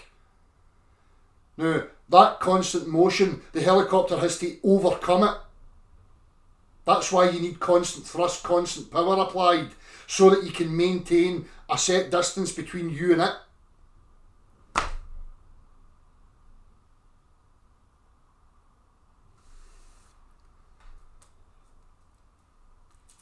Let's ask the question, Earth's stationary. Alright, so what, is it just hanging about stationary in some void then? Just fucking hovering there? Or it's fixed to something. What's it fixed to? So the thing that it's fixed to, what's that thing fixed to? And we're back to an infinite regress of one thing housing another thing infinitely.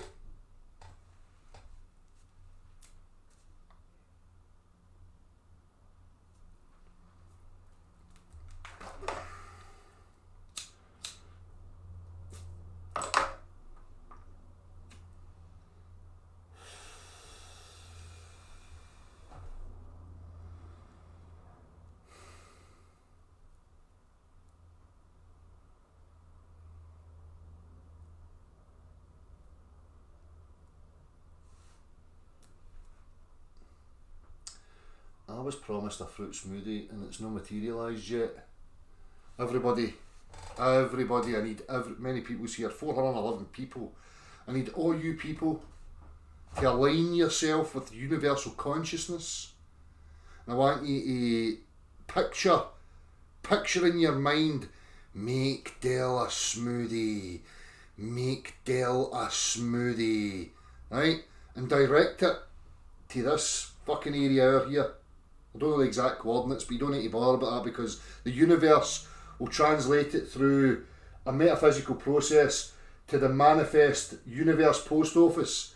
And that post office will then send the transmission right direct to Emma, and she'll get up off her arse and get in there and make my smoothie that she promised me. So everybody, focus.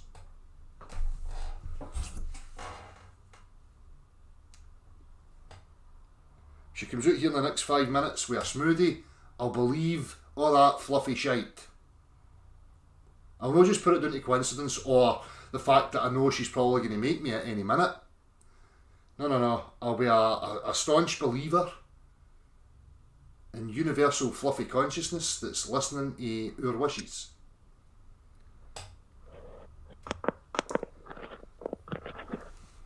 Hello. Hello. How you doing, Del? How's it going? I've not really caught much of your show back in the first 10 minutes. I met you last week at just at the end of your filming. Aye, how you doing, mate? Aye, good. I kind of felt exactly where you were coming from, with that kind of despair, man. I've felt that for years, being for the Central Belt myself, when that constant gloom you get here. Yeah. With it's just 24/7 geoengineering. Aye. I'm in with a group of people. I do all the stuff that you don't do, like Facebook, like Scottish Anti-Geoengineering, Tartan Sky Group and things like that, and I do time lapses of the sky. So all that system and learning that system and how it worked, and then convincing myself and seeing it above me happening really, and having the eyes to see through the. I can see the square edges and clouds where people see just a nice day. I can see the rippling pattern through the sky. Yeah. The depth of the layers of the microwave through it.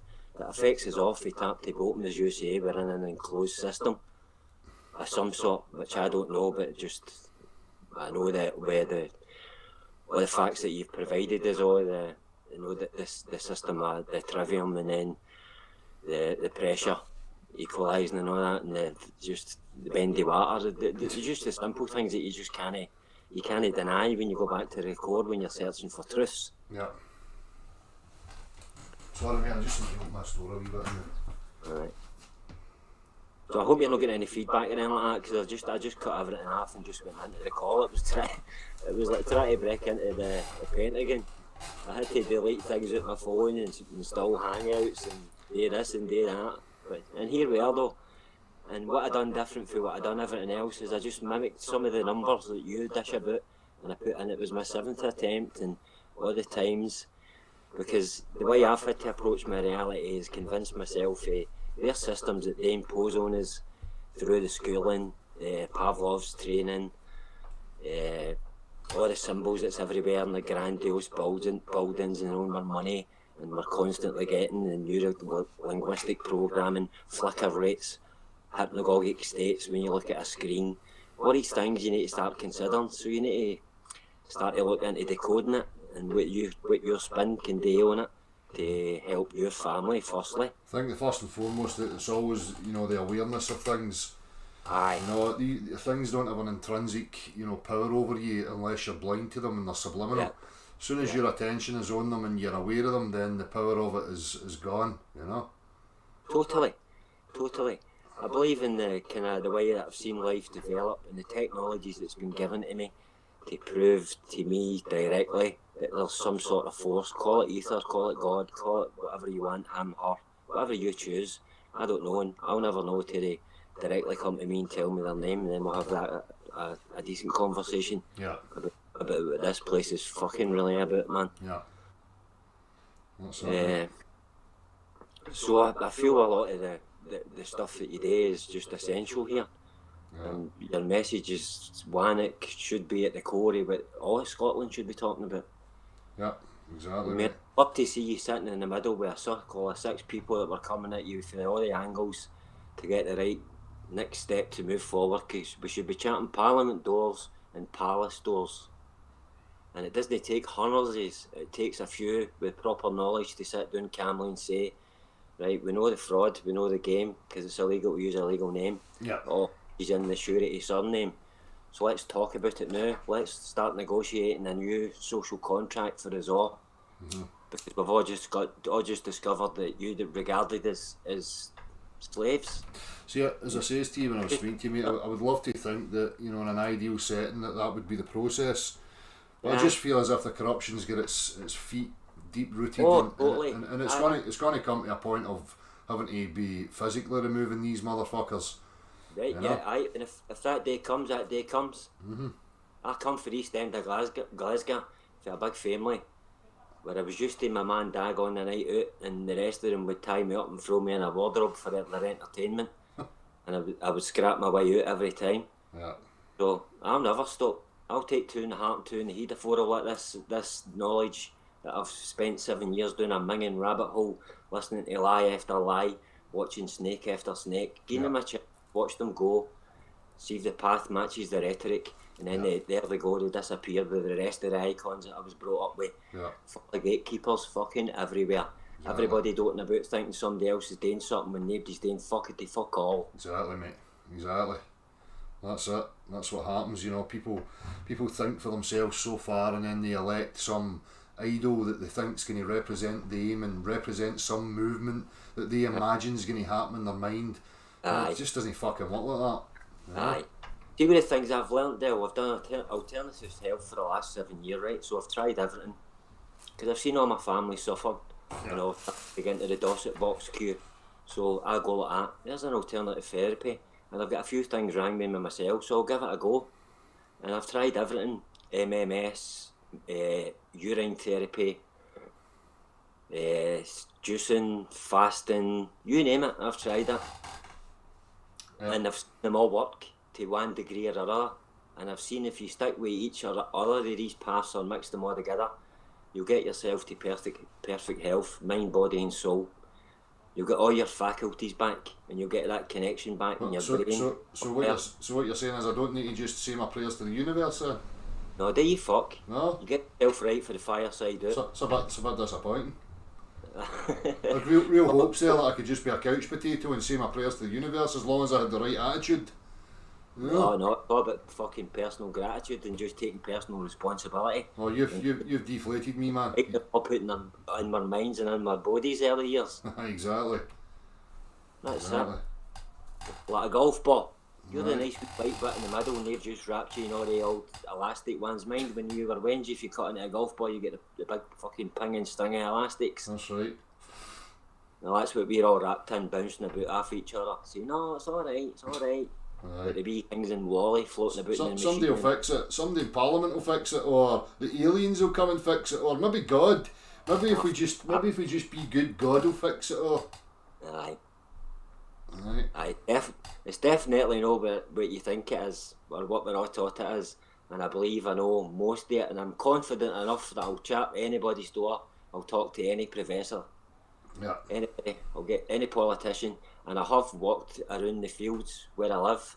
We've started community groups, we've started to get free fruit dished out to the community. We've done a lot of good things with my years down the rabbit hole, and I've stood confidently in front of these people, MPs, the lot, and not one of them has called me a liar. And I've discussed chemtrails, I've discussed we're swimming in a sea of magnetism. Try telling a fish that it's in the water, you know, to these people, and not one of them called me a liar, called me a lunatic, told me not to come back, nothing.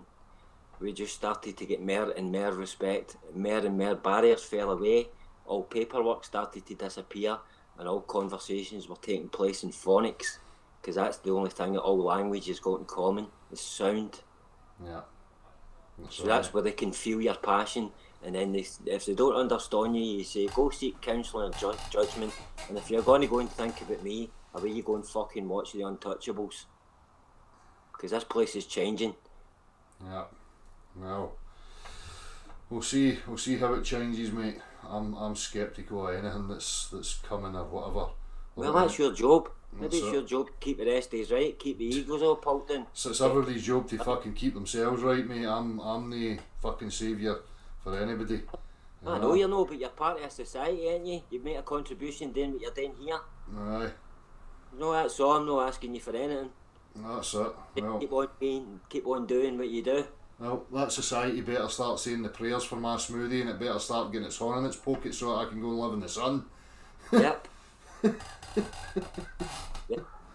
Honestly, me and you have a private conversation sometimes, and I'll tell you some of the things without getting other people involved here. But the conversations I've had down a telephone line, the results that have came your way.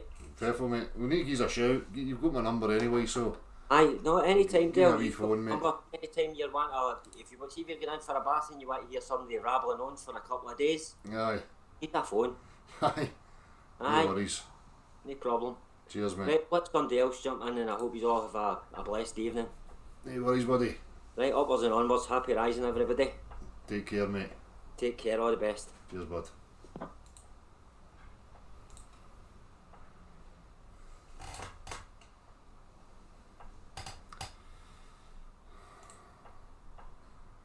Oh, he's never get it right.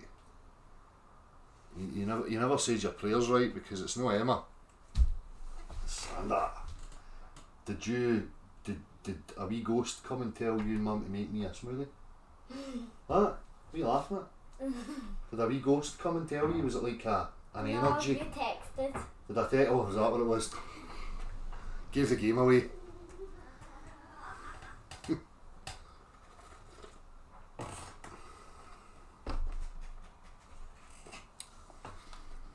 Who's this?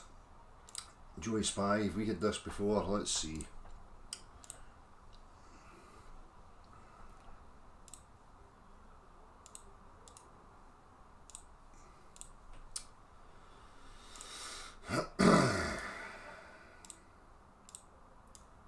Sent Joey Spy.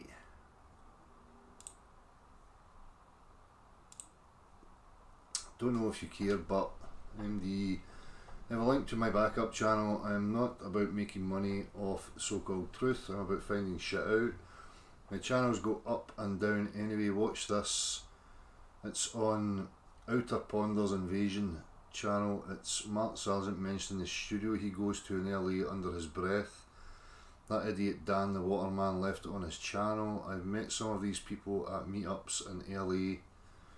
Sargent screams federal agent to me in person. MD, I'll check that out. I'll open it up and I'll put it up there. I'll save it.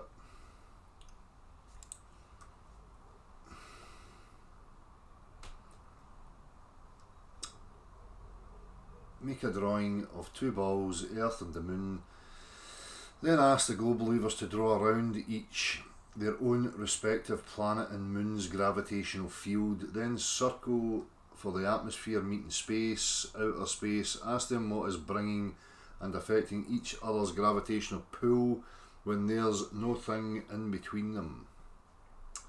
Magical gravity theory fucked once again. Well, that's it. It's action at a distance, Philip. It's nonsense. Joey Spy, I don't know why you're trying to call me. I've sent you a link. Are you daft?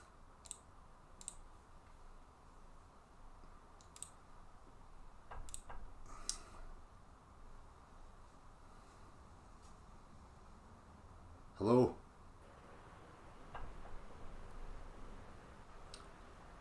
Joey, Hey man, what's up?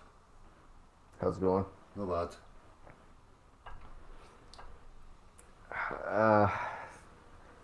Thought I'd call in. It's nice. I haven't been watching your videos lately. It's pretty late here for me, but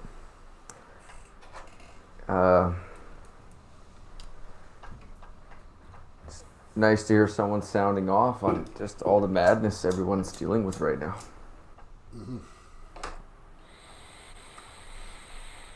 I'm sure I'm not the only one. Sorry, what was that? I said I'm sure I'm not the only one. Yeah. So how can I help you?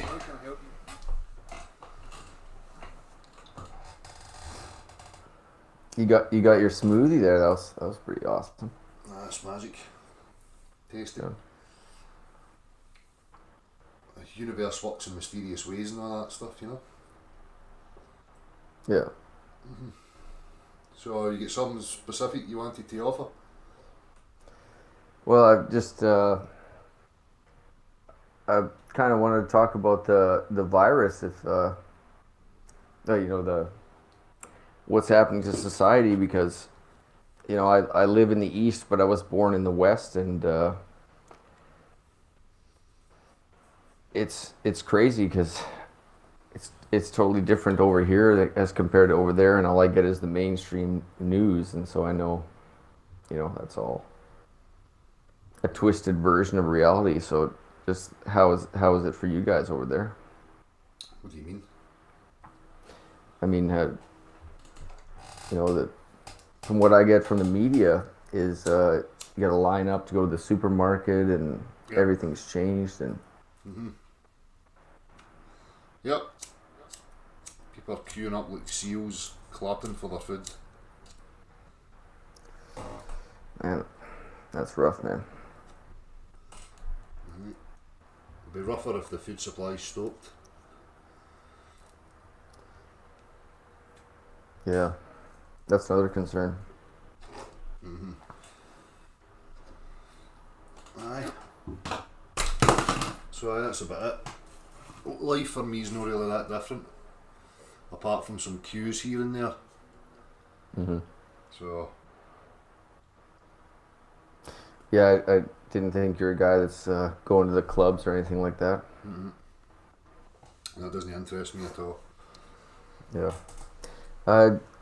Maybe a couple of good board games, though, if you're stuck at home with the children all day.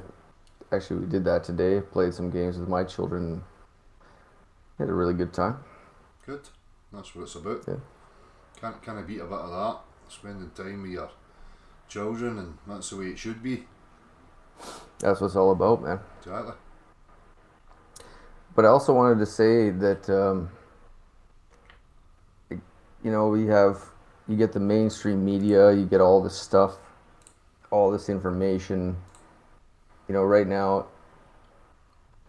we're kind of in this age of news, the conspiracy theorist people, the mainstream people, and it's like, but it just kind of talking about what's happening, and it's like we're all paralyzed, So I just think, what do we do? Like, how do you? And I think you just have to try to do something else. come up with something new. Like what? it's tough, man. Like maybe get together with some people and buy some land and go become farmers. Something like that. I mean, Well, that's up to each. what else? It's up to people to decide what they want to do. You know. Yeah, it's very frustrating because, you know, you're out here, you're speaking the truth. I've seen your videos too when you go out and talk to people at the universities, and maybe you can wake up a few people, but you know, the majority of people aren't going to wake up, right? Probably. Yeah. Probably. That's what I mean, I'm it's- conflicted. You know. Maybe Yeah, maybe man. I should just fucking switch everything off and get what I can and go and live in the fucking sun and live a quiet life away from everything and forget about everything, and that's about Yeah, I feel that same. I'm not doing what you're doing on YouTube, but I try to talk to people when I can, man, the people that I know and stuff, and you it's like there's a train coming up behind them, and they say to you, "Nah, no, man, everything's gonna be fine. It's gonna be okay," and they don't look behind them. You know. it. Well, apparently, according to some people, if you don't look at it, it doesn't exist. Well, right. If you pray to the right gods or No, if you do the right rituals, right, then if you're not looking at it, it dematerialises. It's not really there unless you're looking at it. No, that stuff, according to some theoretical physicists. So, doesn't yeah. matter. Well, Doesn't matter if it's right, coming if- up behind you. if your molecules aligned perfectly, you could walk through a wall, apparently, right? That's it. That's it. Yeah. So Anything's possible in the realms of imagination. exactly, man. So I don't know. Well, I just appreciate your input. yeah, man. It's even rougher when you have children because you worry more about the future, right? Yeah, that's it. I'm trying not to lose the will to live. It's already bad enough with the weather, you know. I don't know if you're just stoned or whatever, but quite depressing. Oh, sorry, man. I don't want to be depressing. Nah, it's alright. Sometimes we just feel like that, you know. Sometimes I can Yeah. be quite depressing, especially when the weather's shite. Although I tend not to be fucking, you know, doing about it. I tend to get fucking pissed off and rant and rave about it a wee bit, but that's just the way I react when I feel helpless, you know. No, I love the ranting and raving, man. It makes me feel better. Aye? I can't do it. I don't know. Something Gi- about gi- a Scottish guy swearing loudly. It's Does it give you the energy to it's pick really up? awesome. Does it give Yeah, you it the gives me energy to energy, pick up the man, remote for sure. control and press the fucking button? Yeah, you gotta go out there every day, and I just can't imagine what it's like out there with everybody with the masks on and lining up, and it's rough, man. Aye. Now that's them. I don't run about wearing the mask, so it's not my problem. You know? Fuck them. Yeah, I've never been a people person anyway, so it's actually quite what's in my benefit. I like going out and there's nobody about. It's fucking great. So there's positives. Positives. If this is what the rapture's like, then bring it on. Get all the morons raptured to fuck out of here, so that it's nice and peaceful. Maybe that's what the rapture's really about. Maybe it's been inverted and people think that they're holier than now and they're going to get fucking raptured up to the heaven clouds or whatever the fuck it is they think's going up there. Yeah. Maybe it's the opposite. Maybe if you're a fucking moron, you get raptured to an alternate universe that's full of other morons just like you. That would be fucking great. yeah. I don't really get that. What maybe too many superhero movies and Jesus is going to come down and smite the evildoers with the hammer or something. I don't know. I know what actually happened in the rapture. And I've heard Neil deGrasse Tyson talking about this. You ever heard Neil deGrasse Tyson talking about, somebody asked him the question, what would happen if the earth stopped dead? And he said that everybody would go for shooting forward at 1,000 miles an hour. Well, I think what actually happened is that the earth's moving upwards relative to us, and at some point it stopped, and that meant that everybody went fucking shooting up the way. All the water, the people, buildings all went fucking whoosh right up into the air. And then when it started moving again, everything came crashing back down, and we had floods and destruction everywhere, and people died. And it's been written down in history books, and people have translated that as some sort of fucking rapture. Where really, the spaceship Earth came across a fucking problem and stopped. There you go. There's a new fucking spin on the whole fucking thing. Excuse the pun, you know that. But it's just as fucking valid as anybody else's fucking story. Yeah. Well, that's the crazy thing about flat Earth and this information is, lately I've been following all of this information, flat Earth, all of this information about the government control and everything for so many years, and like I just come to this point where it's like, what the hell is the point of all this?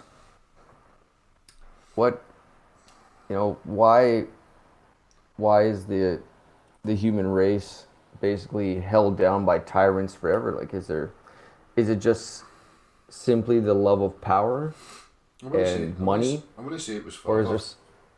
what the hell is going on here? I don't know. It's about time we started identifying it. As I say, it can be identified by their traits, by the way they walk. So the sooner people start focusing in on that and identifying these motherfuckers, then the better. They'll be outed quicker.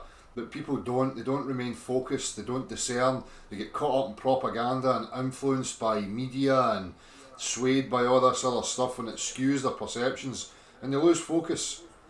So if you want to identify who the manipulative motherfuckers are on Earth, then start learning the tools that they use. Once you learn the tools they use, you can identify them. And that's about it. Very true, man. Well, that's what has to happen.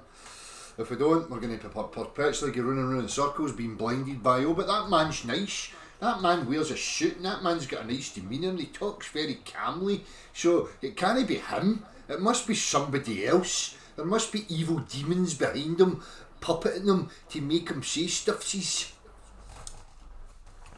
Yeah, all the information, we always have the story that it's the devil, it's right? It's aliens living behind the moon. All of these stories always where it's like we have to do something. I don't know what that is, but somehow we have to all change and do something. We have to go down a different path. See, this is the thing. But I don't really agree with all that. We must do this. We must do that. As if it's an individual's responsibility to save or fix the rest. When I don't see it like that, it's an individual's responsibility to understand themselves and to stand firm on their own ground. And if people done you're right, man. Actually, I'm just using the word "we" just out of habit. Yeah. But you're right. It is totally an individual thing, and people. It's interesting that the trolls that attack you on here, they want to attack you. I mean, let's say, for example, they provide some rock solid evidence that says Dell is a psychopathic axe murderer, and here's the evidence. Like, that doesn't change the fact that the Earth is flat, man. Like, it doesn't change the fact that they can't prove anything about their claims. Exactly. What the point? So, but it's an interesting thing to notice, because it's the way people think, is that it's always about the team, and like I follow this guy. Like somehow these people probably worship Neil deGrasse Tyson, and they follow the science cult, right? And so they make the same assumption about the people that are here listening to your chats. And they're saying, well, if we can besmirch the guru, then everyone will stop believing in that stuff. Like, That's Dale, it. I think you're a beauty, man. But I mean, if it turns out you're a psychopathic axe murderer, I'm still gonna believe that you're, well, I'm still gonna question the globe model is a more accurate thing to say, Exactly. right? Like, Well, that's it. That's the attitude to have. It's regardless of who I am or what anybody wants to say about me. It's irrelevant. You know. yeah, But anyhow, exactly. But that's all they do, man. that's it. But that's the same tactics that's running the show. This is what I keep talking about identifying them. You know, look at the claims people are making, pull them up on it. Where's the references for the claims that they have, and but And nothing. no, people And seem it's shocking too. You'd think one scientist would dare to battle you, but no, man, nobody shows up. no. I've been watching for a few years, man, and nobody of import in the mainstream media sense shows up, right? They're all scared, It's all faceless running gimps. scared. You know, that's it. Well, Yeah. cheers for coming on, man. Yeah, just one last thing, man. I think everybody out there, it looks like there are some hard times coming. Like you can study the Great Depression, right? Yeah, People have gone through these kind of economic hardships before, and the way times, man, is with people. That's what's important, right? We all know that. It's not your BMW, it's not your investment account yeah, or any crap like that, man. It's all people. So Yeah. if you just exactly. try to form a community with people that are around you and help each other out, man. That's I think it. that's the Starts doing what's right rather than fucking, what their impulses tell them. yeah, man. Yeah. Well, appreciate it. Cheers, man. Yeah, man. Good to talk to you. Keep it up. Sweet. Keep it up, man. Take it easy. Later, buddy.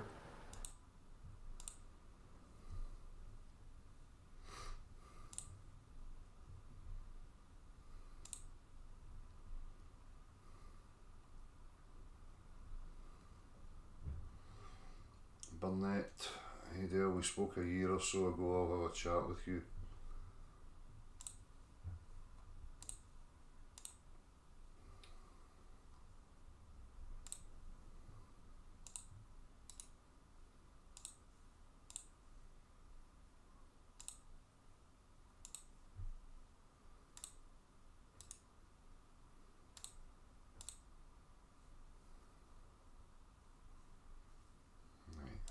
Done.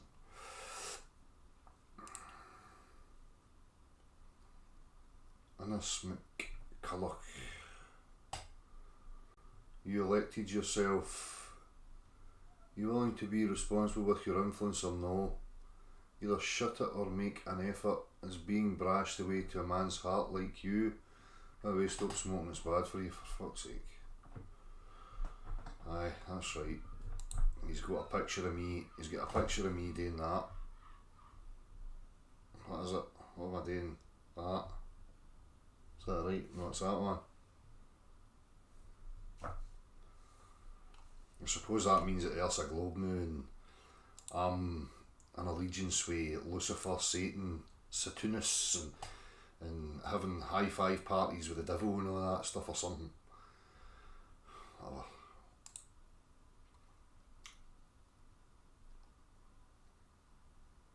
Nick, how you doing, mate? Let me just send the same one to you. Might as well have a couple of these in here,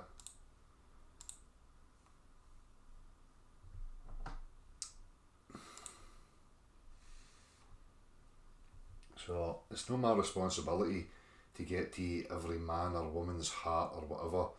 My responsibility is to be true to what I am. I'm an impatient, frustrated, big bastard. I've expressed that so many fucking times. Doesn't make me bad or evil or any of these things. It just is the way it is. Hello? Hello?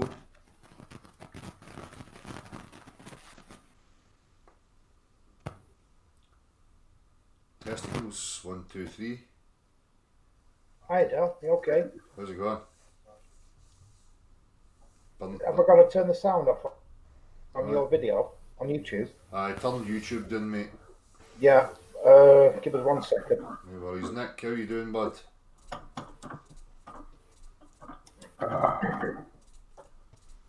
Hi. You alright, mate? Yeah, sorted, Del.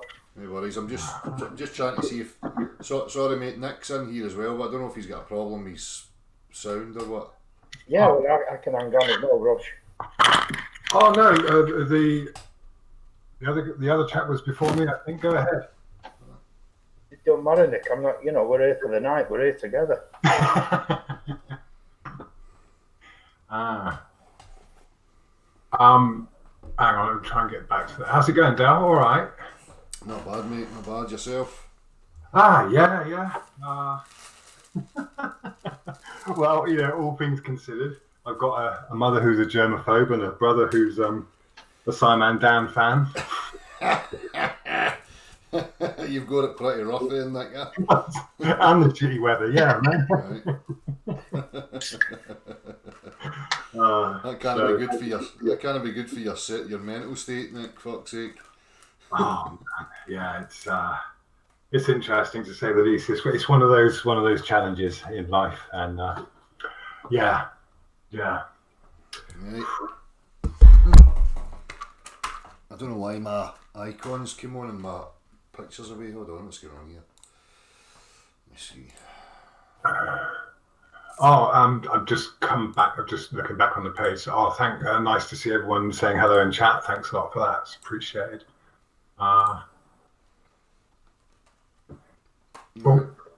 Burnett. Sorry, is it Dave? I don't want to call you Burnett. I think it's Dave, isn't it?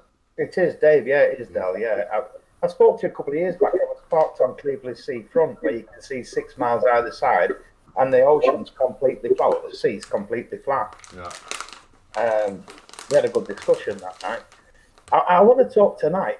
What's happened is my mother's had lung cancer, and I've had to take her to the hospital. And we got there, and I've had to put her in a wheelchair because she's not very strong. And I'm pushing her through the corridor, and there's absolutely nobody, not a person on these corridors. The only people you see are nurses playing with their phones, cleaners playing with their phones, and even my mother said, "What's going on here? I thought these were overrun, these hospitals and that."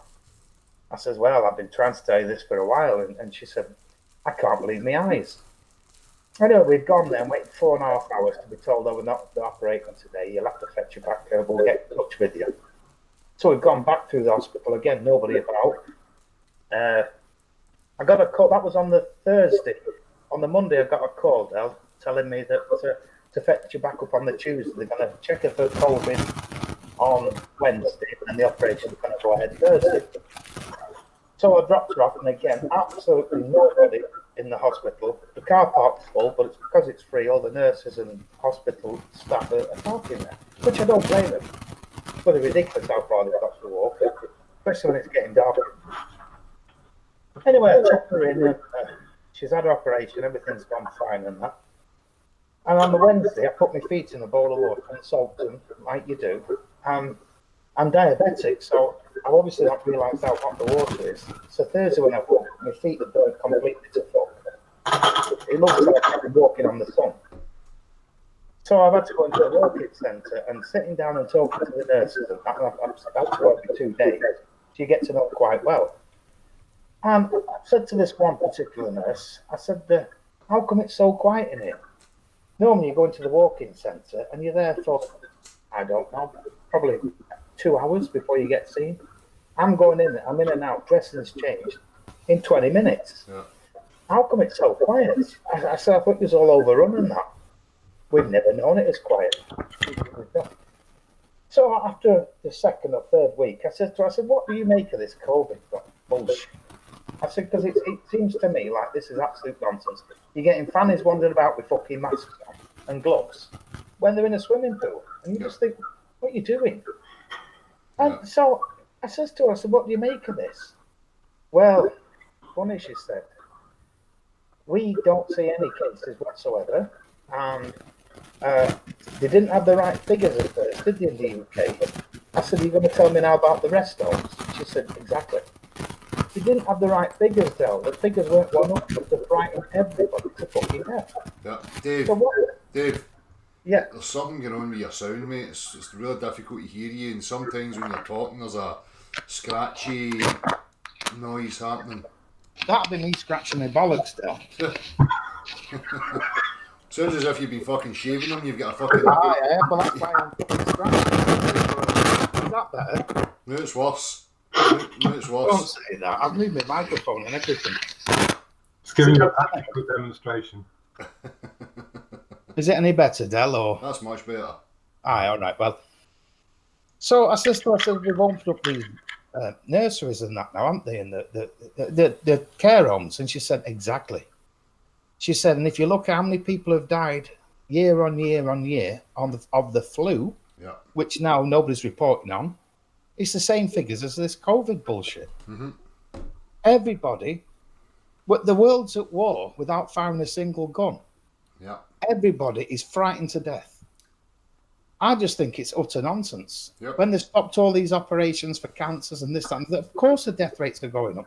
If I was to go outside now, get run over by a fucking steamroller, I guarantee that they put on my death certificate COVID-19. Mm-hmm.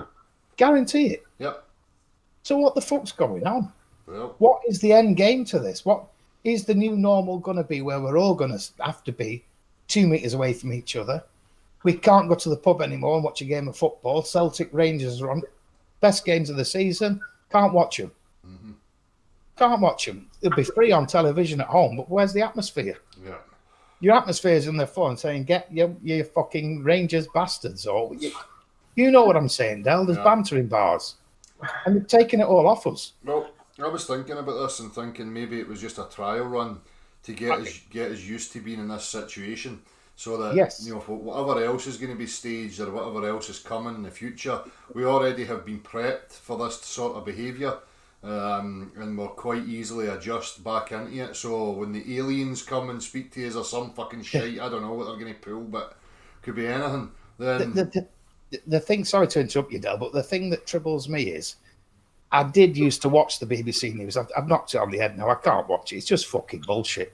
yeah, But if you notice the stages that they're going through, they're now saying the new normal, yeah, the new normal. They're brainwashing you. They're brainwashing the public to think, oh, this is the new normal. exactly. I was walking back from the shop the other day and there's a bearded fella out with his wife and 3 kids. And I'm walking past, guys. And the bearded fella looks, be careful, there's a guy there. And I thought, what the fuck are you doing? I'm going key worker shopping for my mother. And these fannies are there taking a fucking selfie outside a shop. And I'm thinking, what? I wish I'd have said something because I slapped that fucking beard right off her face. Never mind his. I don't understand. This is definitely something going on, but I don't know the end game. Well, that's it. That's a problem, mate. I think there's I many. can't see it. There's many as feel that you know where the fuck are these fuckers going next? What is the point, though? That's it. They've crushed the economy. Yeah. Everybody's now fucking either jobless, businessless. I just don't know where they're going. Well, there needs to be some form of new system. I don't know what's happening. Are they going to take the cash off us and it's all going to be? Could be. Whereas you get a fellow come round now, give you a lift, and you give him 20 quid for helping you in garden. That's is it. finished. Aye. Finished. There's loads of things that are creeping in. You know, as I say, I think they're just moving towards a new type of structure, a new type of society. You see, with the money, electric vehicles, there's grids going in left, right, and centre. I mean, there's all sorts of. I mean, I don't know. I'm the same as you, and I think pretty much a lot of people feel the same. A lot of this stuff was kind of predictable. You could kind of predict and see things kind of clear where they were trying to go, but this time I'm a wee bit kind of like, well, I don't know what their next move is here. You can usually see where they're going. Yeah. They want to take guns off Americans. They want to do this. They want to do that. You can see it. Yeah. But with this one, I just don't know. They've borrowed that much money. Mm-hmm. They're going to be up to the balls in jugglers for years to come. Well, We've just gone through austerity throughout the UK. we know that we know the money's just a lot of shite, so they can print that willy-nilly. You know, it's not about that. Well, it's about you the have to borrow resources it. that we've got. You know, but What do you think, Nick? What do you think's going on? I wonder if, I mean, you know, it doesn't have to be a foregone conclusion. This could just be the usual thing of these psychopath opportunists taking advantage of the global way that information can be imparted and the people they've got, you know, compromised, whether it's presidents, prime ministers, this, that, and the other. It's all a corporate agenda as far as I'm concerned. Yeah. And no, it's not a foregone conclusion. What is clear is that we do have the power. I mean, to you know, to not be fearful of what they're going to do, but just be aware that these people can, you know, have a go. But I do see the problem. The frustration is that while a lot of us are vigilant, you try and inform or, you know, let others know what's going on. And it doesn't take much research, does it? You know, but that's the thing. As far as someone like my brother's concerned, you know, he just shoots the messenger. Yeah. And it turns into arguments because we're talking about, I don't know whether we're talking about intellectual laziness, belief, weakness, or perhaps a feeling of strength in that person's position of. Nick, can I just say something there on that point? I think it's a fantastic point that you've made. But there's three guys here sat in a chat room talking now, and I've got 100 houses in my street. And if I'm the only house in the street that believes this, it's like an old Twilight Zone episode. Sure, man. It is just like an old Twilight Zone's episode where my lights are working, but everyone else isn't. But I've got a generator in the backyard. And then all of a sudden, my windows are getting put through by the rest of the neighbours because they think I'm up to something. Yeah. And this is the problem we're going to get. There's too many people believe all the bullshit that they see on the fucking news. Yeah. Sure. That's what's frightening me. And every time you turn on the television now, they cannot say anything without mentioning COVID-19, the coronavirus. You watch it. I dare you to watch the news for 5 minutes and she'll say coronavirus 17 times in the first fucking minute. Sure. Yeah. And it's frightening people. Absolutely. I think that is the thing. Ultimately, we're dealing with fear. And it's always fear, whether they're persuading you to buy insurance or this or that, or just fear of what about you. Hold on. Dave. For fuck's sake. Dave. What's happened? Oh, fuck knows, mate. You're causing a cunty racket there. I was just getting a cigarette out there, that's all. Sorry, mate. I'm holding the microphone now so it doesn't make a noise. And I've made a fucking racket. I'm sorry, pal. Racket and a half. Now you know what we listen to when you're rolling a fucking cig. Aye. So I don't make as much noise as that. My noise is at least decent. Yours is fucking just a mad Mine's the ram. same as yours. It's the old Golden Virginia original. Sorry, pal. Sorry. No worries. Where was I? Fear. Fear. Yeah, like all of these things driven by fear. And I think a lot of the time what ultimately a lot of us are trying to do, if you're calling yourself a truth seeker, is try and detach from that fear. And of course it is a basic instinct, and it's used and manipulated in so many ways. All marketing of whatever it might be. I agree with that.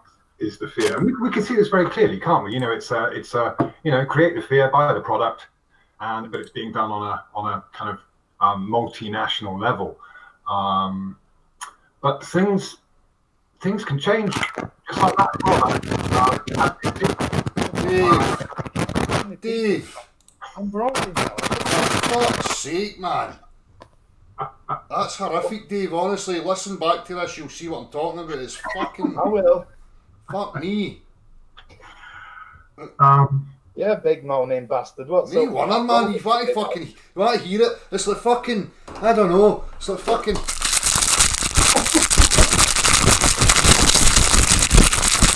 that annoying you? Is that getting your tits?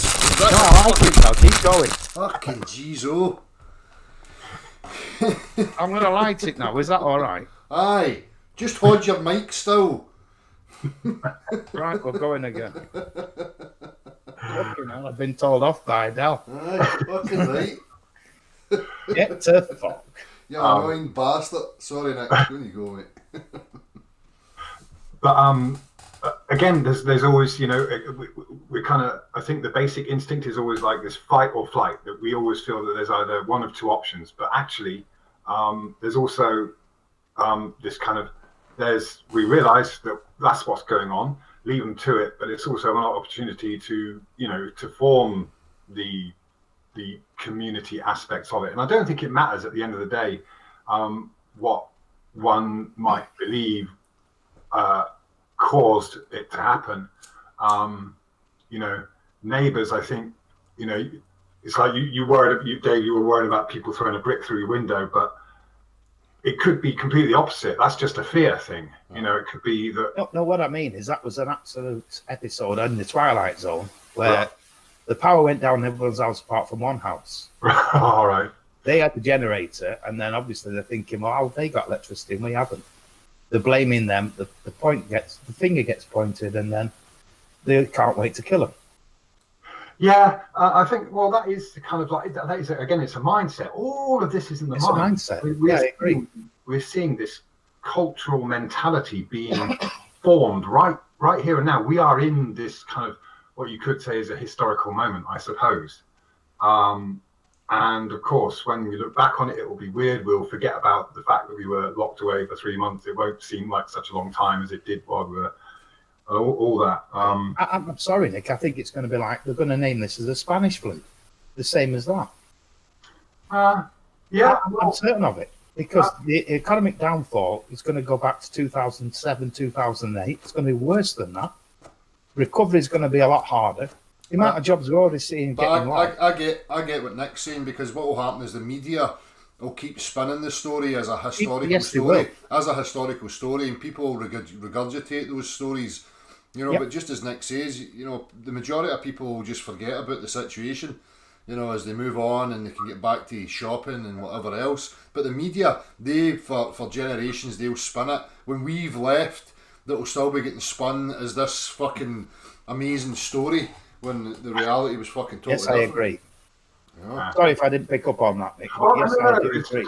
I do agree. It's going to be turned over and over again. It's just going to keep going on. Yeah. Sure, and I think, yeah, no doubt, you know, you're probably right that there are obviously financial consequences for it, and I think a lot of us saw that right from the start. And it's funny to see, as you were saying, pointing out, Dave, that the media's doing this pattern, and only now are they talking about or realizing the shit that they've caused in every aspect of society. Yeah. And all they need to do is stop talking about it. Job done. But of course, no, they're gonna really. That's what I'm saying. It seems like it's a message they have to drill through to us. They have to drill this through. They have to say COVID-19 17 times in the first 5 minutes. Otherwise, they've not done the job. Yeah. True. And but again, it's just PR. That's all it is. Yeah, you're right. You're right. But it makes you get to the stage where I'm not going to watch the BBC News. I'm not going to watch Sky News. All I'm getting the news from is you guys.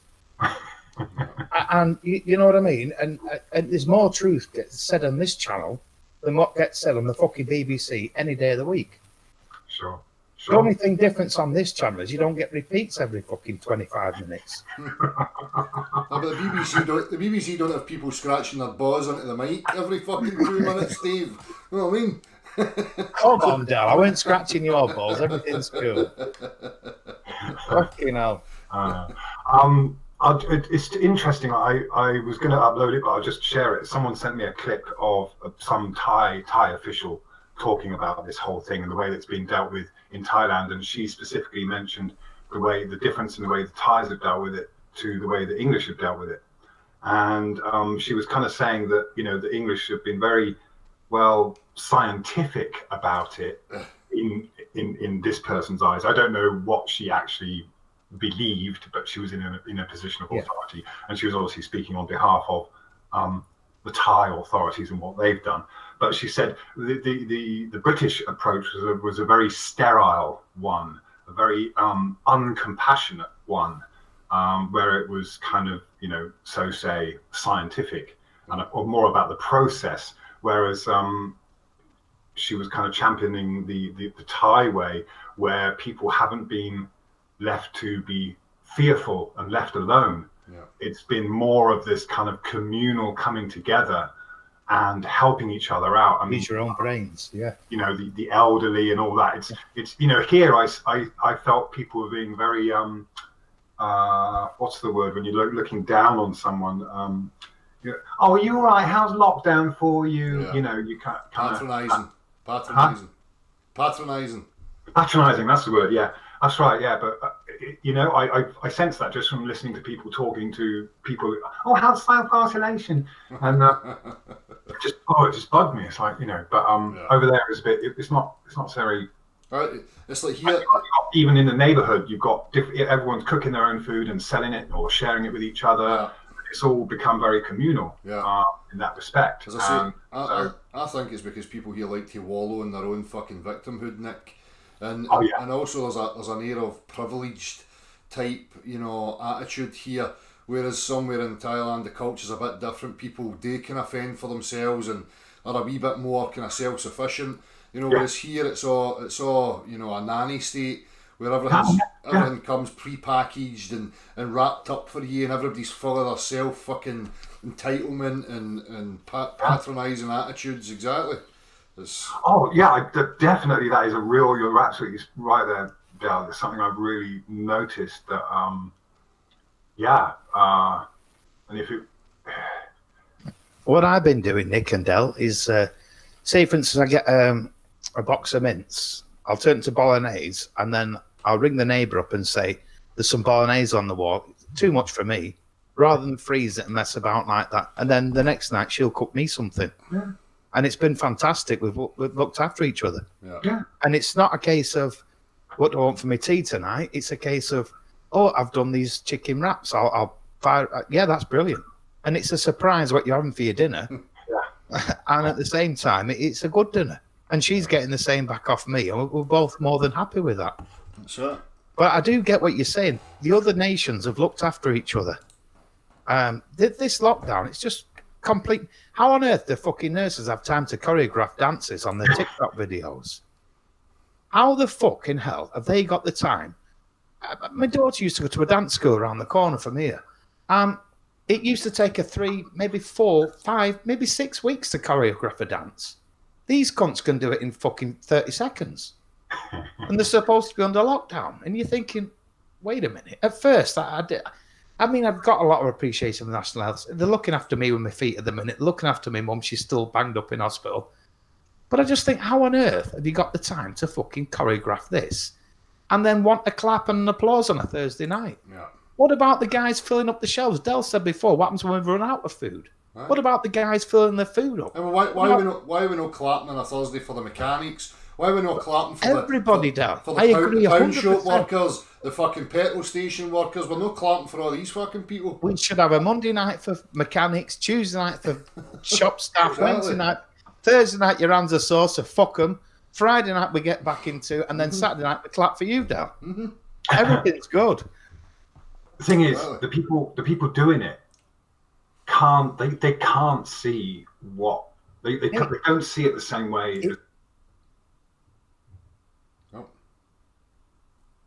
Still there? Nick? Can you see me? What happened there? Hello? What the fuck's going on there? I can still see you guys. Can you hear me? Nick, can you give me a nod if you can hear me? Can you hear me?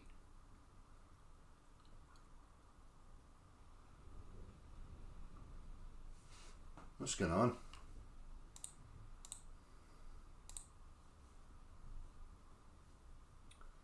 I've lost sound with you guys.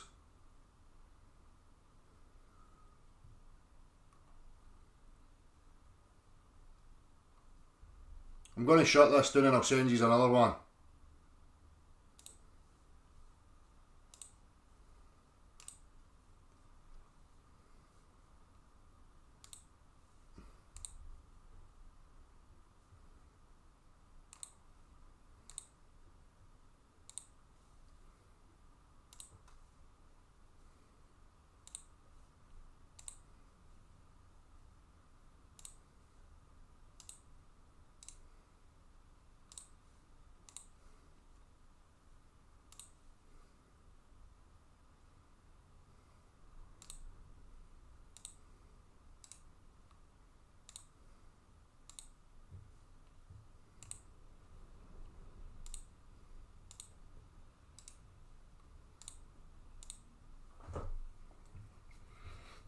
I don't know what happened there.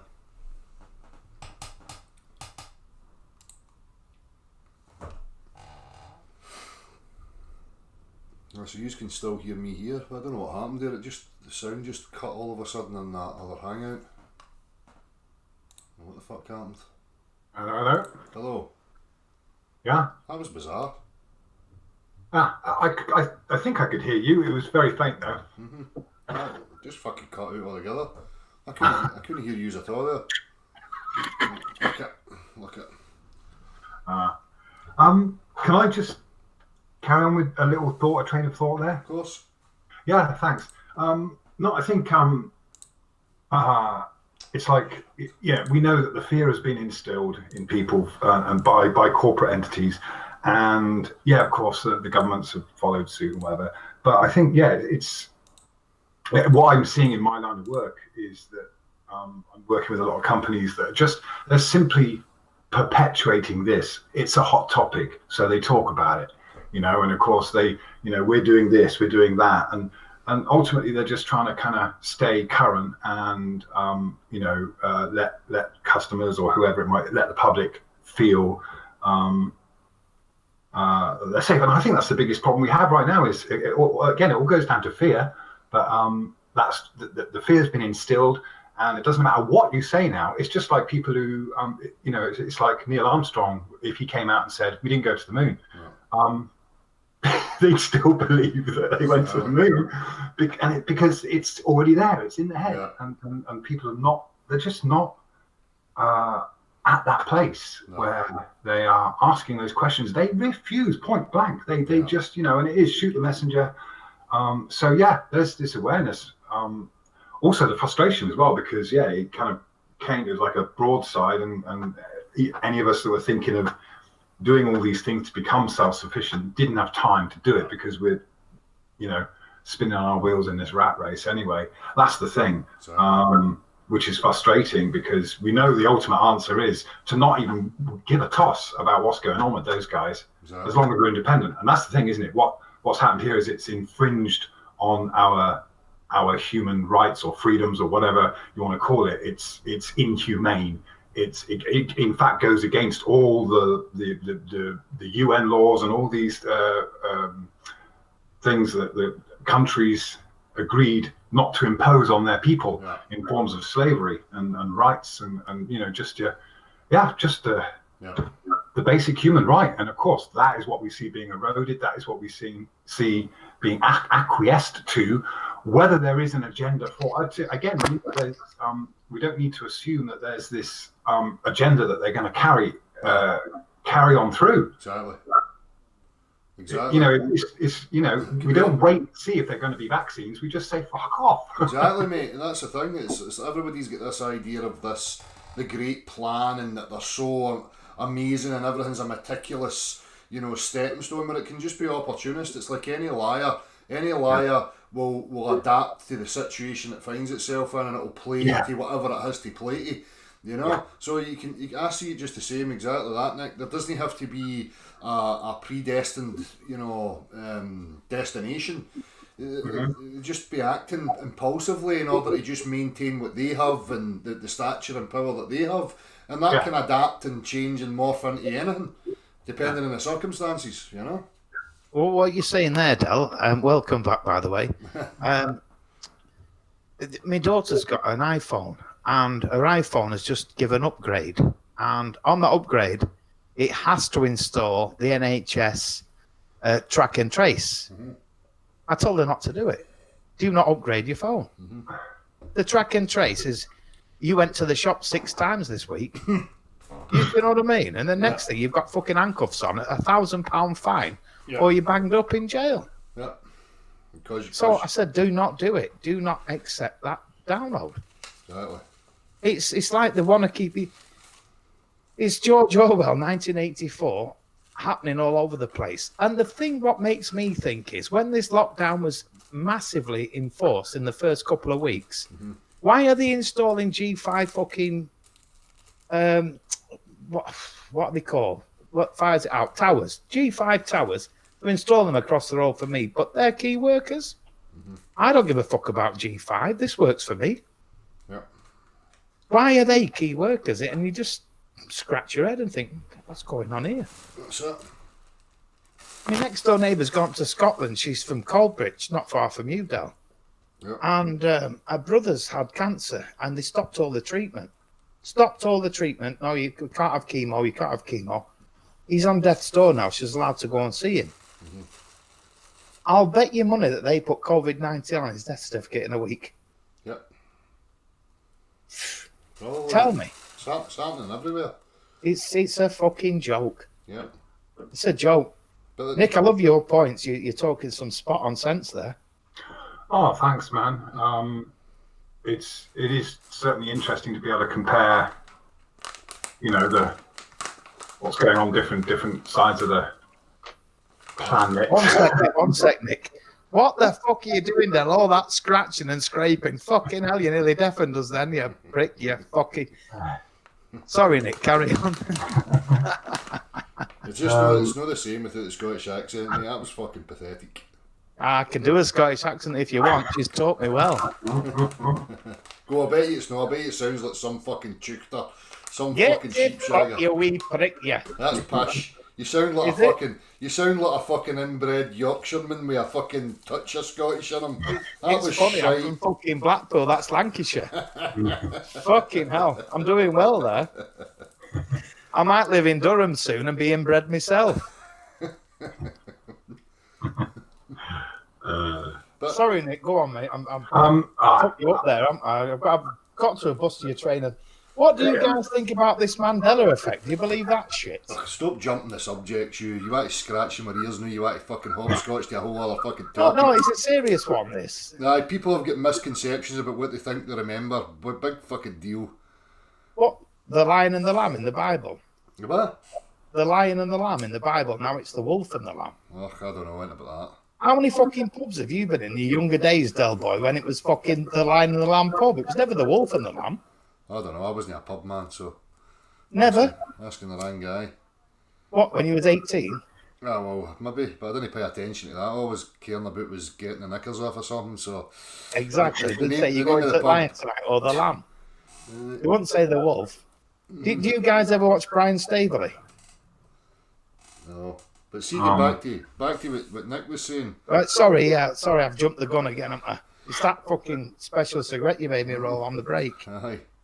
But that, the thing about the cultures, that, for me, I think that Nick, you were saying about people defending it, even if it's established that it was a bullshit, I think the power of it is that it offers people a meaning, it gives them some semblance of certainty and a place within the world, and they don't want to let that go because it feels rigid and solid to them. It's, I lived that experience and I was part of this and this happened to me. You know what it's like? People love to play up to it and play the victim, But Yeah.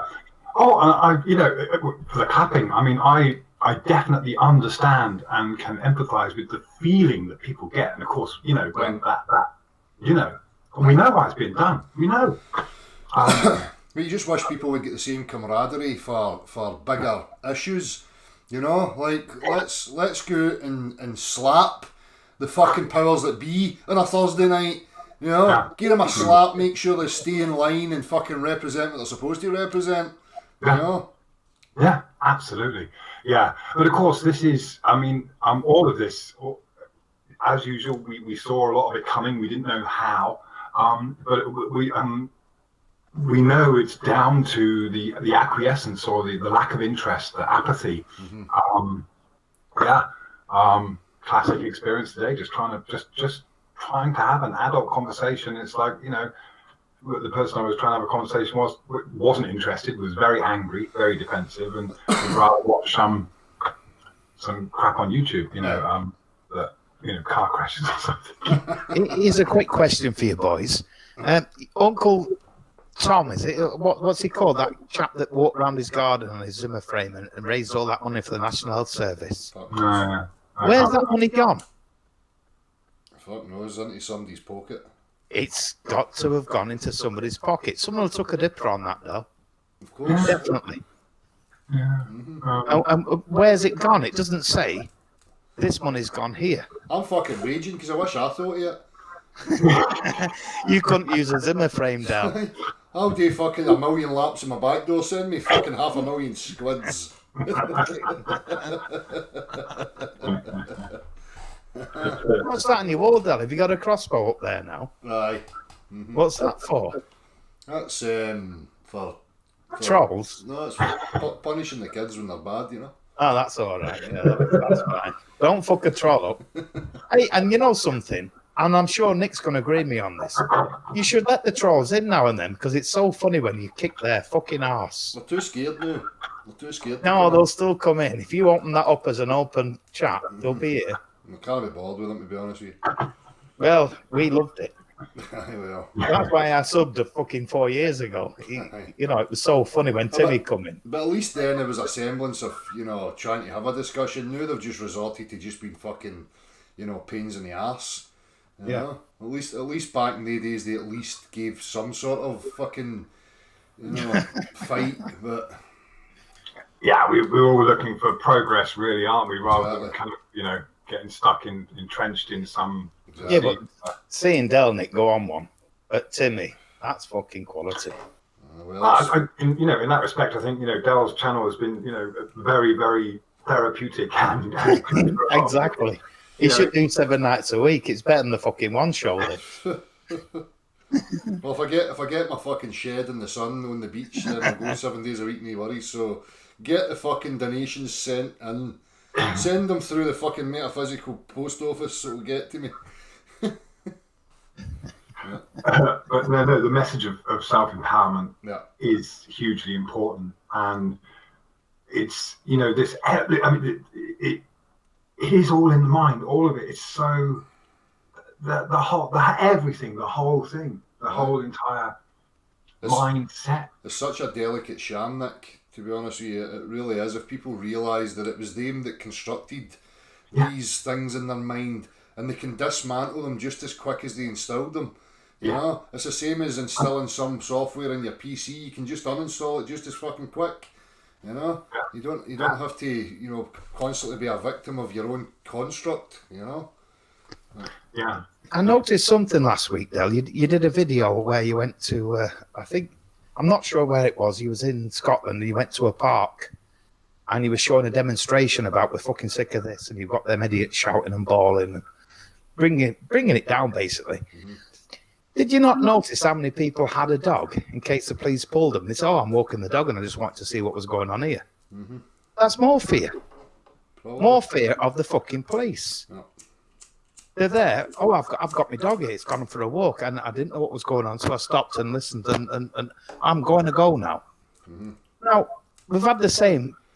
I've never seen as many dogs fucking in Blackpool. Never seen as many. And joggers. I have to go up to the hospital on a regular basis before this lockdown was really serious. And you see that many joggers, and you think they've never jogged in their fucking life. Well, that's it. I wonder what they're trying to create, if it's a social engineering thing. I mean, because we're going to have so many fit as fuck alcoholic chefs. I don't know what the new structure is going to be that's requiring alcoholic fit as fuck chefs. I mean, I don't know. I can't wait till the pub's open. I will stop fucking drinking as much.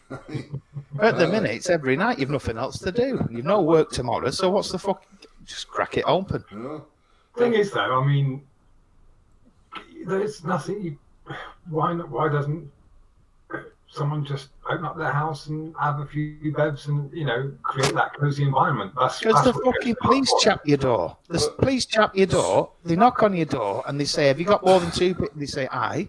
And the next thing, you're getting a fucking fine.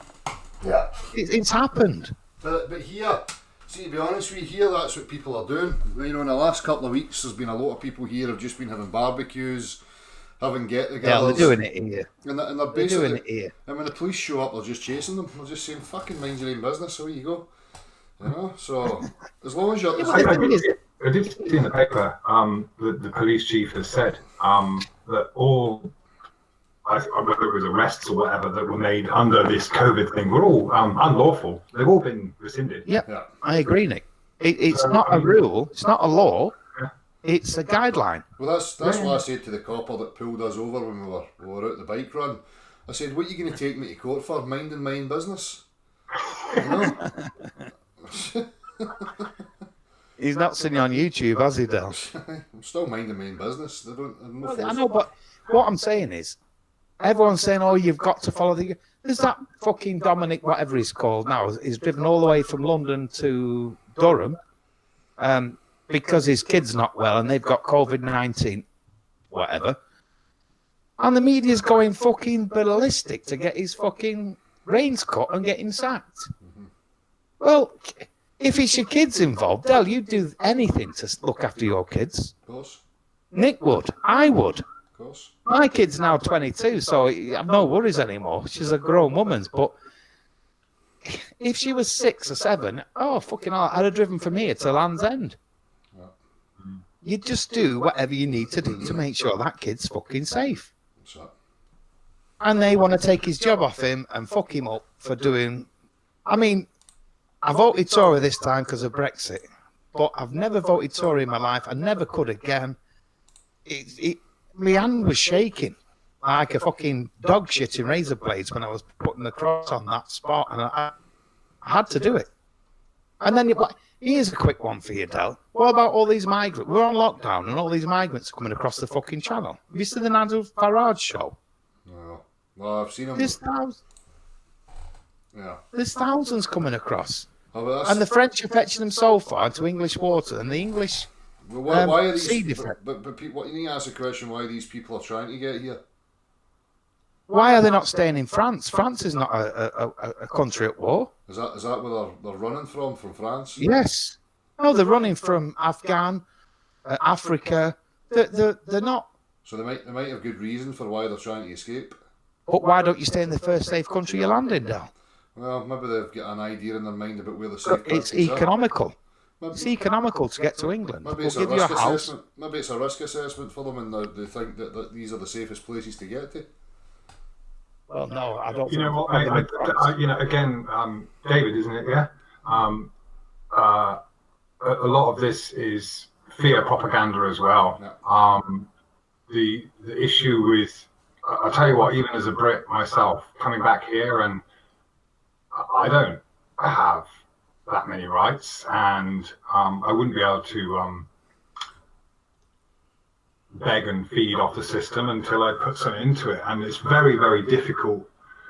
Even if you landed here as some kind of immigrant, you would never really get properly established. They're not necessarily stealing jobs and things like that. Again, it's all, And that's you know, I've seen some.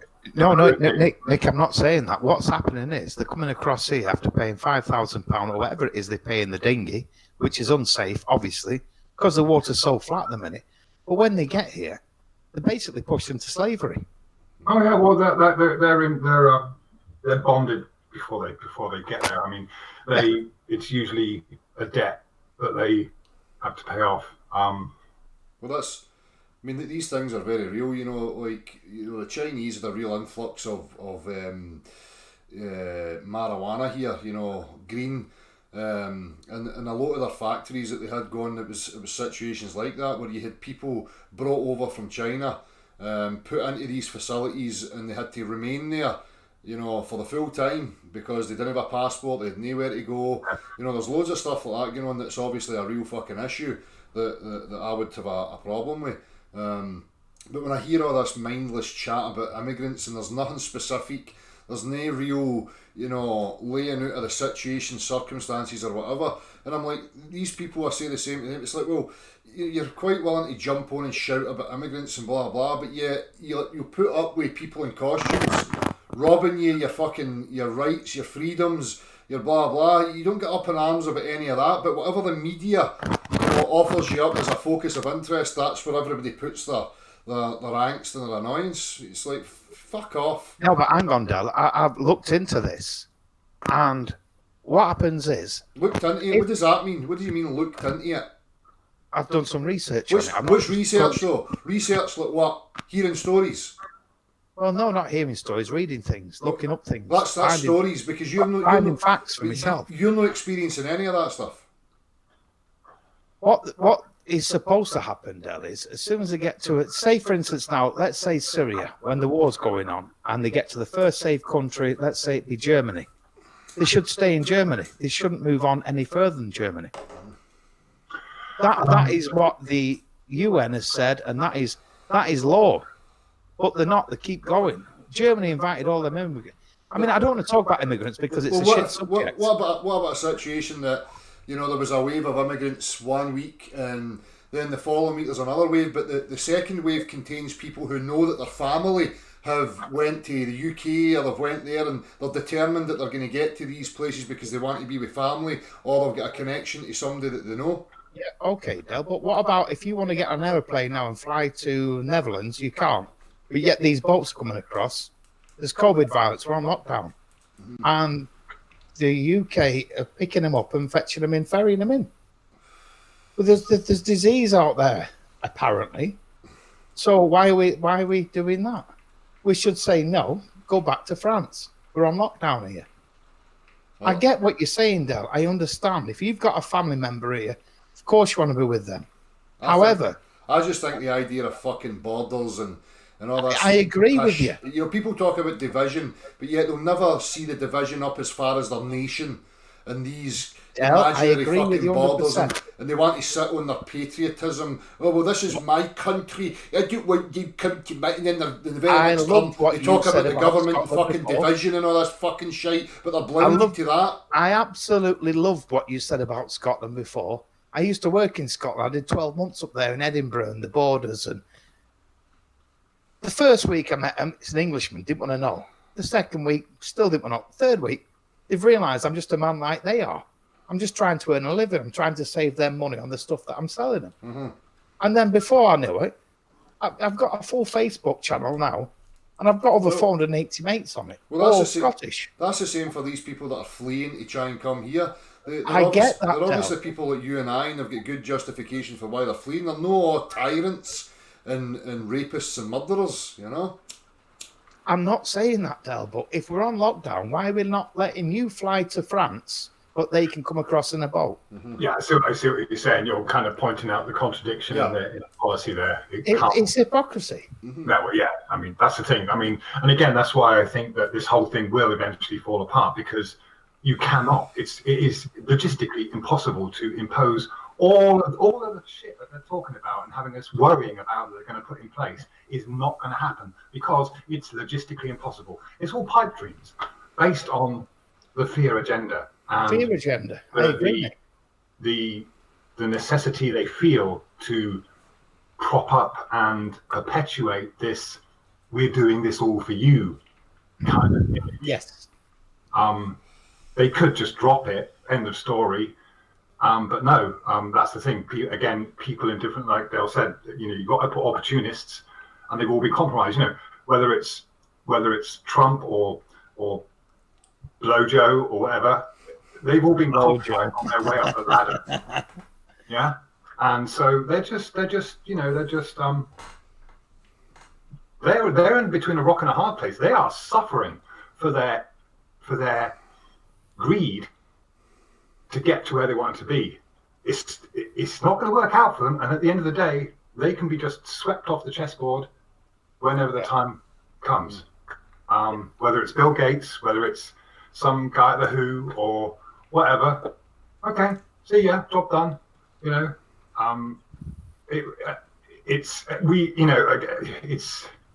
I get bloody depressed. Yeah, I swing, but ultimately it's very positive because we are faced with infinite possibilities and hopefully a few more people that are a bit more awake to the stupidity that can occur if you're not vigilant. Exactly. Yeah.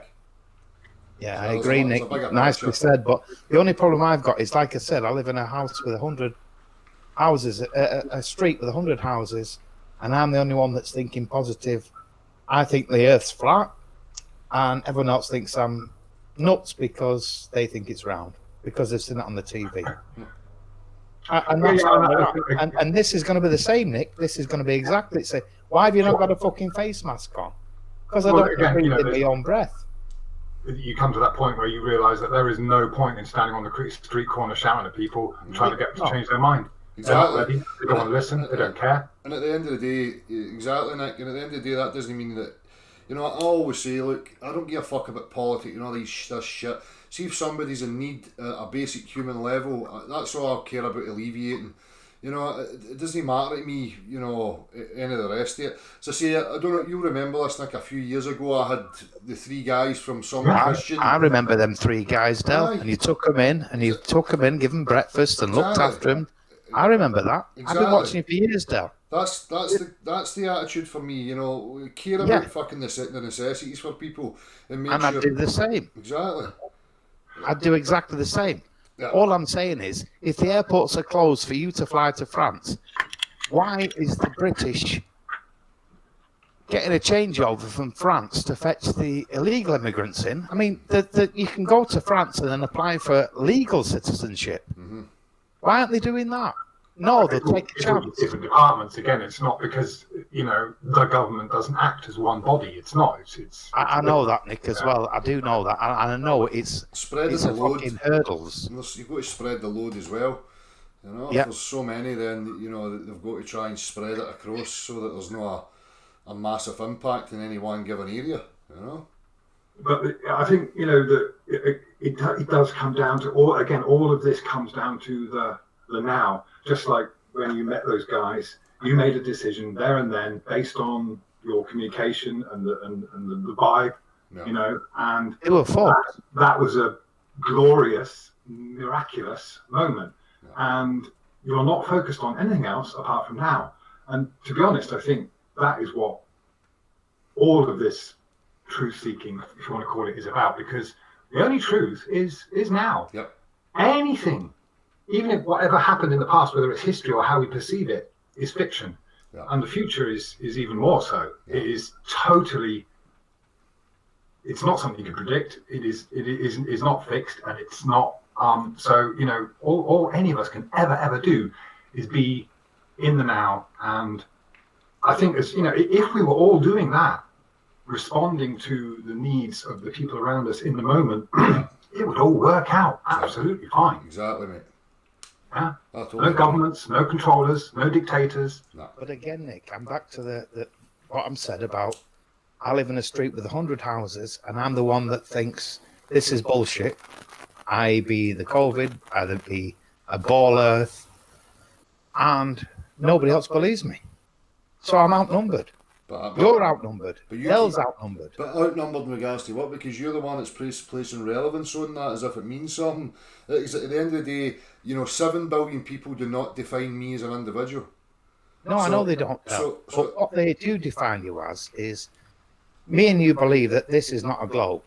And we believe that for me about 2015, I think Mark Sargent opened my eyes, and then I got onto you, and then Waters, Owens. I agree with you 100%. But if I tell that to the fellow over the road, he'll call me a fucking idiot. And what's your point to that Because- though? I don't get the relevance of why you're saying that. Because what's going to happen with this is in 2 months' time, maybe 3 months' time, like Nick's just said there, it's a fear factor. And people are still going to be thinking, oh no, I'm going to put a mask on. Oh no, I'm going to stay 2 meters away. We're not going to be taught. Nick, I know you're shaking your head there. I can see that. I appreciate it. But what I'm saying is, you can't believe how far these people have gone with this fear factor. Like I say, It's totally obvious. It's there in your face. But I think this is the thing. it's going to take a long time to get over this. Oh, People yeah, aren't going to yeah. forget it in a week or 2 or 3 But or a that's, month. that's the point I'm making, Dave. That's the point maybe we're just miscommunicating. But I don't place relevance. As I say, it doesn't matter to me. I'm surrounded by 1,000 houses, and 95% of the people believe in absurdities. But that doesn't Yeah, I affect me. It doesn't define me. That's up to them. It's not my business. It doesn't. I don't get frustrated. I don't get annoyed, negative, or down because, as I say, they don't define me. And this is what people need to stop doing: attaching expectation to other people. But Del, when they turn around to you and say you've got to wear a face mask and gloves to come into this shop, what's going to happen then? Well, you're going to have to deal with that, whatever way you deal with it. So, How will you deal with it? I'm well, asking if you. if I'm in need, then I'm going to have to play the games that other people set out. At the end of the day, I'm going Right. into somebody else's establishment, and it's them that set the rules. Just like if you Yeah. come here at my house, it's my house, my rules, my way, and if you don't like it, fucking jog on. So I mean, this is what it comes down to about a line of respect. They're entitled to believe and be affected and buy into whatever bullshit they want, right? I can have a conversation with them, and that I don't have an attitude of converting them or changing them or whatever. Then and they can continue on with their beliefs. And if I want to get into their shop, they've set their rules out for me. So if I want to shop there, then I'm going to have to put the gloves on. I'm going to have to stick the mask on, get in and get what I need and get to fuck. So I still don't get the point. It's like, again, it's this. Well, would you want to do? Go to war with them?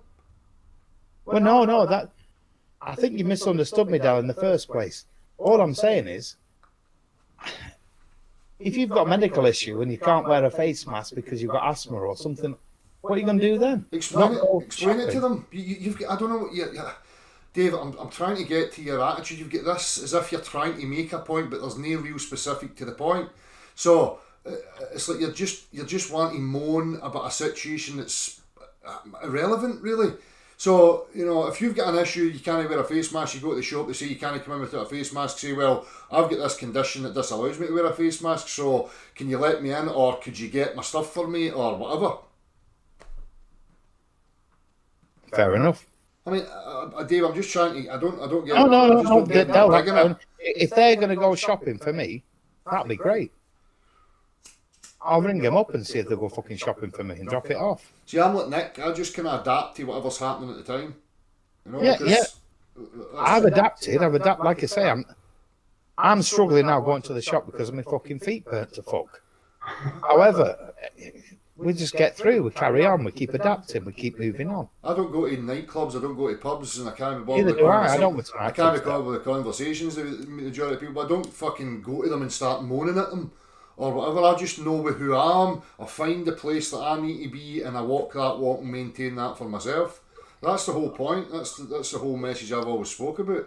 You can't be defined by what's going on around about you. You define who you're yourself, and you walk your walk, and you apply yourself to whatever you can apply yourself to. It's as simple as that. As soon as we start sticking our neb into every other fucker's business and start trying to dictate to them how they should be, what they should think, what they shouldn't think, blah, blah, blah, we're crossing a line that causes fucking problems as far as I'm concerned. And we need to learn what that line is. Right, so let's draw a line now, and then Bill Gates has got a vaccine now, and if you don't have this vaccine and a special tattoo either on your neck or your hand, you can't fly abroad anymore. Mm-hmm. You can't go in pubs, you can't go to a football match, you can't do this, you can't do that. Yeah. What's the crack with that? Well, you adapt to that. If that's what happens, then people are going to have to deal with it, whatever way they need to deal with it, as I say. Would you take the vaccine, Del? Of course not. Exactly. Exactly, that's what I'm saying. I define me. So whatever. Yeah, exactly what I'm trying to say. That's what I say. I think you've picked me up wrong. However, it doesn't matter. We've got there in the end. No, if you're not going to take the vaccine, I'm not going to take the vaccine. Well, I'm sure Nick's not. If Auntie Agnes wants to take a vaccine, I'm not going to waste my time fucking moaning about it or whatever. Auntie Agnes can take a vaccine she fucking likes. Let her in. Well, I think there's that's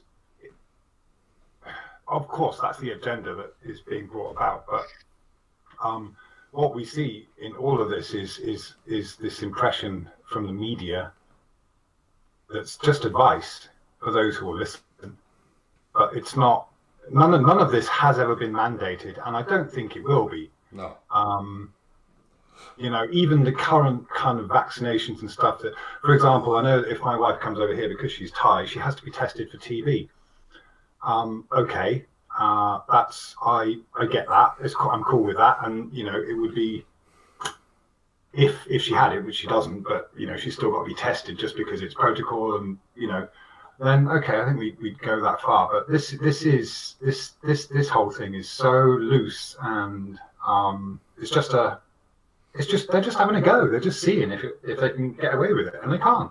Yeah. And again, logistically, it's not going to happen. It's not, because trade will rule the day. And you go to an airport, and when you see, if anyone's ever been through Heathrow Airport, we are talking millions of people a day. You can't physically process. No. I mean, they do, belts off, scanners and all that stuff, but and I think again, we're often deceived into believing from this propaganda, from you know, whether it's news about immigrants or this, that, and the other. Yeah, it happens, and it's really bad, and we should all be vigilant for it. But if it blows it all out of proportion. If we keep elevating all that and pushing people into fear and blah blah, it ends up becoming a self-fulfilling prophecy. Yeah. People will actually start fucking clambering for it if we keep that shit up and keep the fear going and keep, you know, rattling on and on and on about it. It just makes it more prominent in their minds, and it'll end up a fucking self-fulfilling prophecy. You know? No, you're talking there, Nick. Lovely to hear from you there. That was lovely interruption because me and Dale were going to fall out, I think. But anyway, we didn't. It's just disgusting. I mean, there's a thing, hold on, because Selin Ellion put a comment there, and it's spot on, just to add to what you were going to say there, Dave. You know, peace isn't an absence of conflict, it's a presence of truth. So I agree with that too. Well, that's, you know, this is a However, point. We can disagree, Dave. You know, this is the thing with people. Disagreement doesn't always have to mean war. You know, there's a huge difference when it's you know, deliberate, underhanded, malicious, you know, intents. Then, you know, this is a conversation we're having. So as I say, you know, it doesn't matter to me if we've cross-communicated. At the end of the day, when this is finished, I'm not going to go away going, "Oh, that Dave's a fucking this." You'll say that before I go away, don't you worry. Exactly, well, that's it. I'm a troll and you don't know it yet. He probably. Here, Nick, here's one for you. You're on about the airports, and you're on about this fear porn that we're going through at the minute, where 2 meters apart, you've got to wear a mask, you've got to wear gloves, blah, blah, blah, blah. In 2001, there was an accident in the World Trade Center. That changed the airports forever. You've had to take your belt off, your shoes, you've had to wipe your arse 3 times, say 3 Hail Marys, and fucking get through the day. That's carried on. That's never changed. Yeah, and it's now the new normal. It was, and again, I was working for Maersk at the time there, the shipping company, and America, to be honest, it was just America. You know, the whole ton of paperwork is done for these extra security measures, and it ends up costing companies money. And there are already organizations in place to fill that gap in the market that they've created. It's all just business at the end of the day. Business, yeah. But what I'm saying is that did become the new norm. We didn't think it would be. We didn't think. I take my mum, she's 75, on holiday to Benidorm. I've got to take my belt off, got to drop my underpants, go through a digital scanner so you can see my bollocks, blah, blah, blah. And you think to yourself, I'm going to fucking Spain on holiday. Yeah. It's the new norm now. It's not.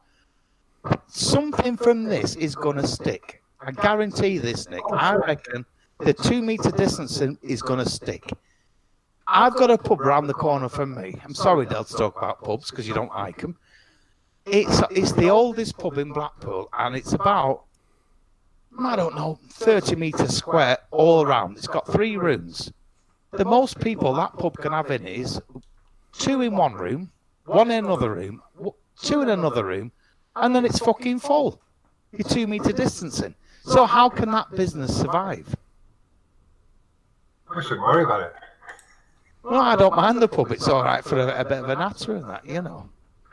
No, but Nick, all I'm saying is, how many businesses are going to be suffering the same as this if this new norm is going to carry on where you've got to be 2 meters apart from each other? Again, that's up to them. If I was a publican or whatever, I would say, well, I'm sorry, you know, you come here, then there is no 2 meter rule. You know, it's up to you. Yeah, but you can't because the government are telling you differently. And then you get the police chapping you for saying... The thing is you're giving credence to as if there's going to be a government, you know, personnel in every facility, you know, every fucking, you know, people will just eventually do things like, well, if teachers not looking, we'll just behave like that. But you keep a lookout. If teachers come and tell us, and then we'll all sit proper on the desks. I mean, it's fucking. You are right, Del, in what you're saying. But how can a restaurant carry on doing business when it can only have 25% of its customers in there? No. You can't afford to pay the girl taking the money. Mm-hmm. Well, no, I think that's been obvious from the start, and I think a major intention of this quite possibly was the destruction of those kind of small businesses. But The pub industry took a massive hit when they introduced the smoking ban in the UK. You know, it was noticeable, and you know, a lot of publicans will express that a lot of them went bust simply on the smoking ban.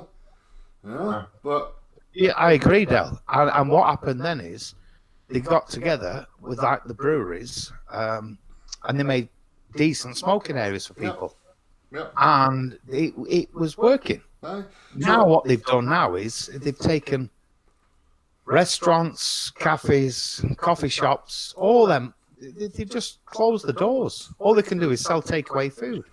Well, I think it's okay because again, it will push people to wake the fuck up Aye. and just you know. I hope do you're right, Nick. a I community. do hope you're right, Nick, but I just can't see it. Oh, they'll see it when they feel it in the pocket. Right now, They're already feeling it. People are feeling it. Once it's- Everybody I know that's got a business, I know. I worked in a damp proofing company, and the plasterers have all run me up. How are you doing? Are you all right? And you know, just talking heads. And well, how are you doing? We can't get in the houses anymore. Nobody will have us in the house. Nobody will have this done. No. but And look at. plasterers and builders, and I know, we can't get but work.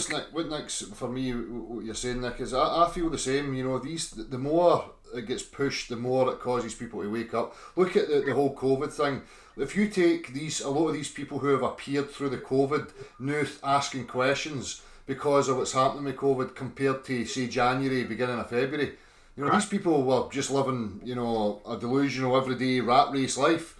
And then, you know, this shit's landed on their lap, and slowly but surely there's more and more people from all walks of life, professionals and, you know, common people, all standing up and going, something's off here, and reporting on it. So there's an air of inevitability for me in that, exactly that, Nick. That, you know, when it starts to land in people's doorsteps, when it starts hitting them in their pocket, when it starts really affecting their life, that's what rattles them enough to start asking the question. You know? So, for me, you know, if I was the people, I'd be delicate about how I was imposing and how I was trying to bring things in, because I would be well aware of that type of reaction. You know, if I cause a trauma or a, you know, spook them here, they might start questioning. So, But again, Del, it's down to the fear factor. People are frightened to death. who? I mean, there's no doubt that. Listen, I'm going to split, boys. I need a piss, and worries. or shall I say pish? Aye. It's been a great conversation. Cheers, boys. And I'm going to roll a cigarette now without getting fucking told off by Big Del. That's it. Get to fuck the pair of you. Fuck off. Easy ears, peace. Cheers, Del. Cheers, Nick. Great Alright, conversation. Take care. Take it I'll easy. be back. Del, don't worry. I'll fucking mind you again. No worries. Pre-roll your fucking joints before you Get come to on. fuck you, wee prick. Yeah. Hey, I tell you what. You stood up before shutting that door, doing some. You've got some fucking gut on you now. What are you doing? Eh? You're just eating cakes that you and Mrs. Boys are making. No, it's I'm a Satanist that saw the fucking lambs that I've slaughtered and the children. Oh, is it? Not a Aye, keep- yeah. Fucking wee prick, yeah. Right, see you later, Del. See you later, Nick. Cheers for the chat. Okay. I hope I haven't fucked you off too much, but well, hey ho. That's life. Good one. Good discussion, mate. That's it. See you later, boys. See you later, See ya. mate. I just got to Yeah. talk about you now. Yeah. But you know, there is people are obviously, you know, there's a lot of people who are like victimhood and who react to the fear, but I don't give too much credence to that it's everybody. You know, there's a lot of hypochondriacs and needy people out there, but it's certainly not the majority. You know, I think it's just hitting people in the right spot is enough to make them question it. So I agree in that front, Nick.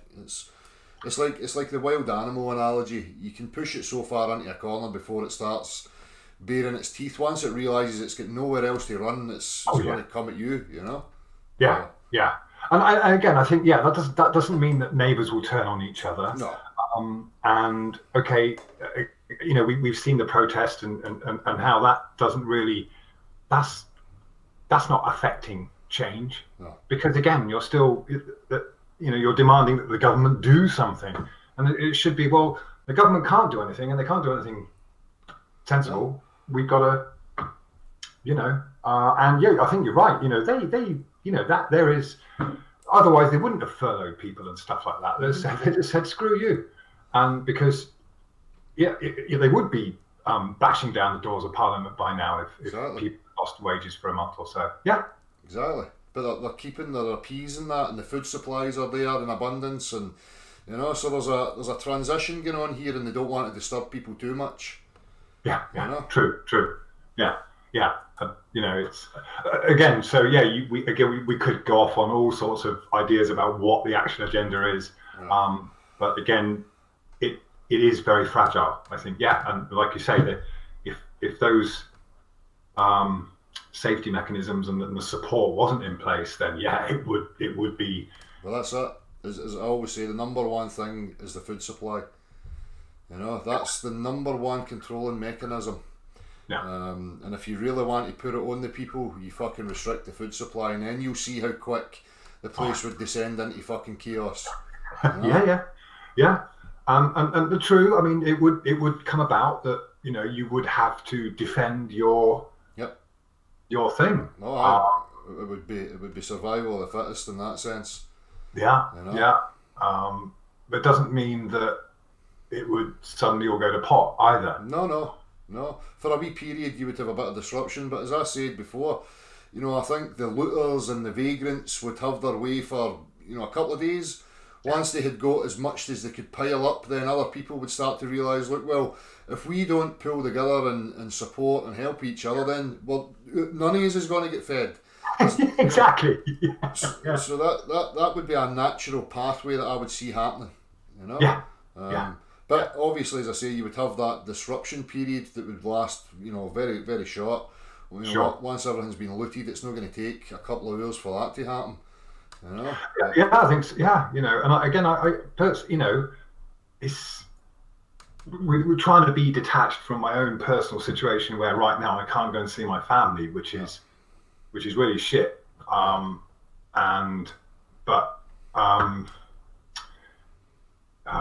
that's my train of thought. I don't blame you, Nick, because it's powerful. It's a powerful emotion, mate. You know, when you consider that you're away from your loved ones, your kids, and your partner, mate. It's not a fucking nice situation to be in at all, buddy. So for me, that would be pretty horrific. You know, considering how close I am with my kids and stuff. So I feel you there, mate. You know. I feel you. Yeah, thanks, man. But you know, of course, we all, and as we were talking with David just now, it is about what everything we're trying to do is for our kids, and there is a certain amount of suffering that we're prepared to go through, with a goal, with some intention. I heard your earlier part of when you were ranting about the weather and stuff, and I was thinking about you know, your situation and how, yeah, you know, it's all your frustration is to do something for the kids. Yeah. Sure, you feel it yourself, but it's because of that desire to, you know, it's like you feel stuck because you're being not allowed to Freely move. preventing you from dedicating what you can to your kids. Yeah. Exactly. As I say, just in that set, I mean, obviously it's obvious you have an outside active life. You know that, Nick, you get the temperature and you get better weather. I mean, the majority of your life is surrounded by outside activity. You know, and it's good for them. It helps them to grow mentally and physically and whatever else. So I mean, obviously there's people in the world with a lot bigger problems than mine, and you know, I'm ranting and raving about my situation. I'm not going to make apologies for it because it's still how I feel, you know. But in perspective, there is a lot of other issues, like, you know, case in point, you right now, mate. I would quite happily give up my summer house on the beach and all that stuff and give to you to get back to your family, mate. You know. So, Yeah, but it is all, and you know, don't get me wrong. I mean, although I might appear to have kind of a very positive attitude, it's been dark at some points, you know, because it's like, but then I found, you know, I reflected and realised that all of the shit going on in the head is because of the what if, and it's the imaginary future. Yeah. And then I come back to now. It's like right now, I'm okay, and my kids and my wife are okay, and the dog's okay, and that, you know, so all the turmoil in the head, the depression or the darkness is brought about by the propaganda and the threat of, you know, that, you know, and so that self-reflection kind of at least you can see that all of it, everything is being done because of that fear, that fight or flight instinct. And I think we, for a large part, that's how society, even though it all appears to be very civilized, it's still operating on that very basic instinct of fight or flight. Exactly, mate. Exactly. And obviously, your situation, it's a good opportunity to put things in perspective, and you see what you really value, and it brings clarity as well. Yeah. So it's useful. You get positives out of these situations. Sure. You're obviously strong enough to see through it, mate, and pull through it. So hopefully it'll not be long. I don't know have you heard anything about how long it's going to be, what the restrictions are, and there might be some possibilities of looking into visas by June, and then I've heard that international flights might be getting back. They might be opening up the airports again in July. Yeah. But yeah, that's all I know. Again, there's no real solid. Is there any sort of special pleading you could get through because of your situation? No, I'm just curious, obviously. Yeah, no, possibly. I mean, the thing is, from the information I look at online, I mean, the thing is, I can't, you could try and call the embassy and there's no answer. Everything's online now. There's a consulate near me. They're completely closed. There's the London embassy, and everything's done online. So I've tried emailing them and asking, no response. You just get the automated reply, sorry. So yeah, I mean, the only provisions they make are for Thai people that want to get back home to Thailand, or foreigners with, a job there. Yeah. It's funny. There's no talk of if you have a family there. So it's You think that'd be fucking right up there, Yeah, so but of course it's made me, think very hard about what again, but it's being preoccupied with this should, where should my kids be? Should they be over there? Should they be over here? Yeah. I don't know. Again, and I tell myself off because there's so many shoulds going around in my head. Yeah. When again, it's all imaginary. Exactly. And you try to think for them. In reality, you probably ask them and they'll tell you straight how they feel, where they want to be. Yeah. Yeah. Yeah. They don't need me interfering. I'm just a troublemaker. Yeah. Bringing all their baggage and trying to fucking throw it at them under the guise of fucking love and. Yeah. Have some of my shit. I love you. Yeah, that kind of being thinking we're being benevolent or whatever. Yeah, but it's it's a funny old game, mate. Emotions in the psyche are a funny mix, mate. Yeah, man. Yeah. Okay, sorry, I've just been told off. I'm making too much noise. Oh, all right, no worries, mate. No worries. Somebody else's domain, you better respect it, Yeah, that's all good, yeah. So I'll have to sign out now, and no worries, buddy. Carry on. Give us a shout anytime, Nick. I'm always about, mate. She's a wee fucking message. Okay, sweet. Yeah, I'll yeah. No worries, buddy. And yeah, thanks a lot for everyone listening in and sharing, and catch up later. All right. Take it easy, buddy. Okay, mate. Cheers. Yeah.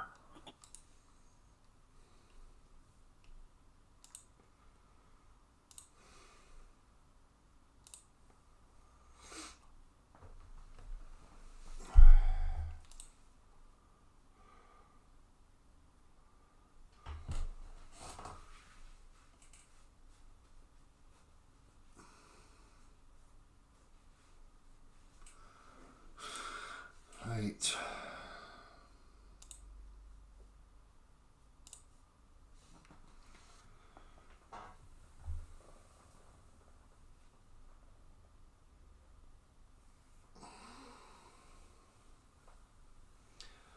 Anyway, people, thank you very much. I'll see you all sooner. Cheers to everybody that came on. I'll be back on probably midweek or something. Take it easy.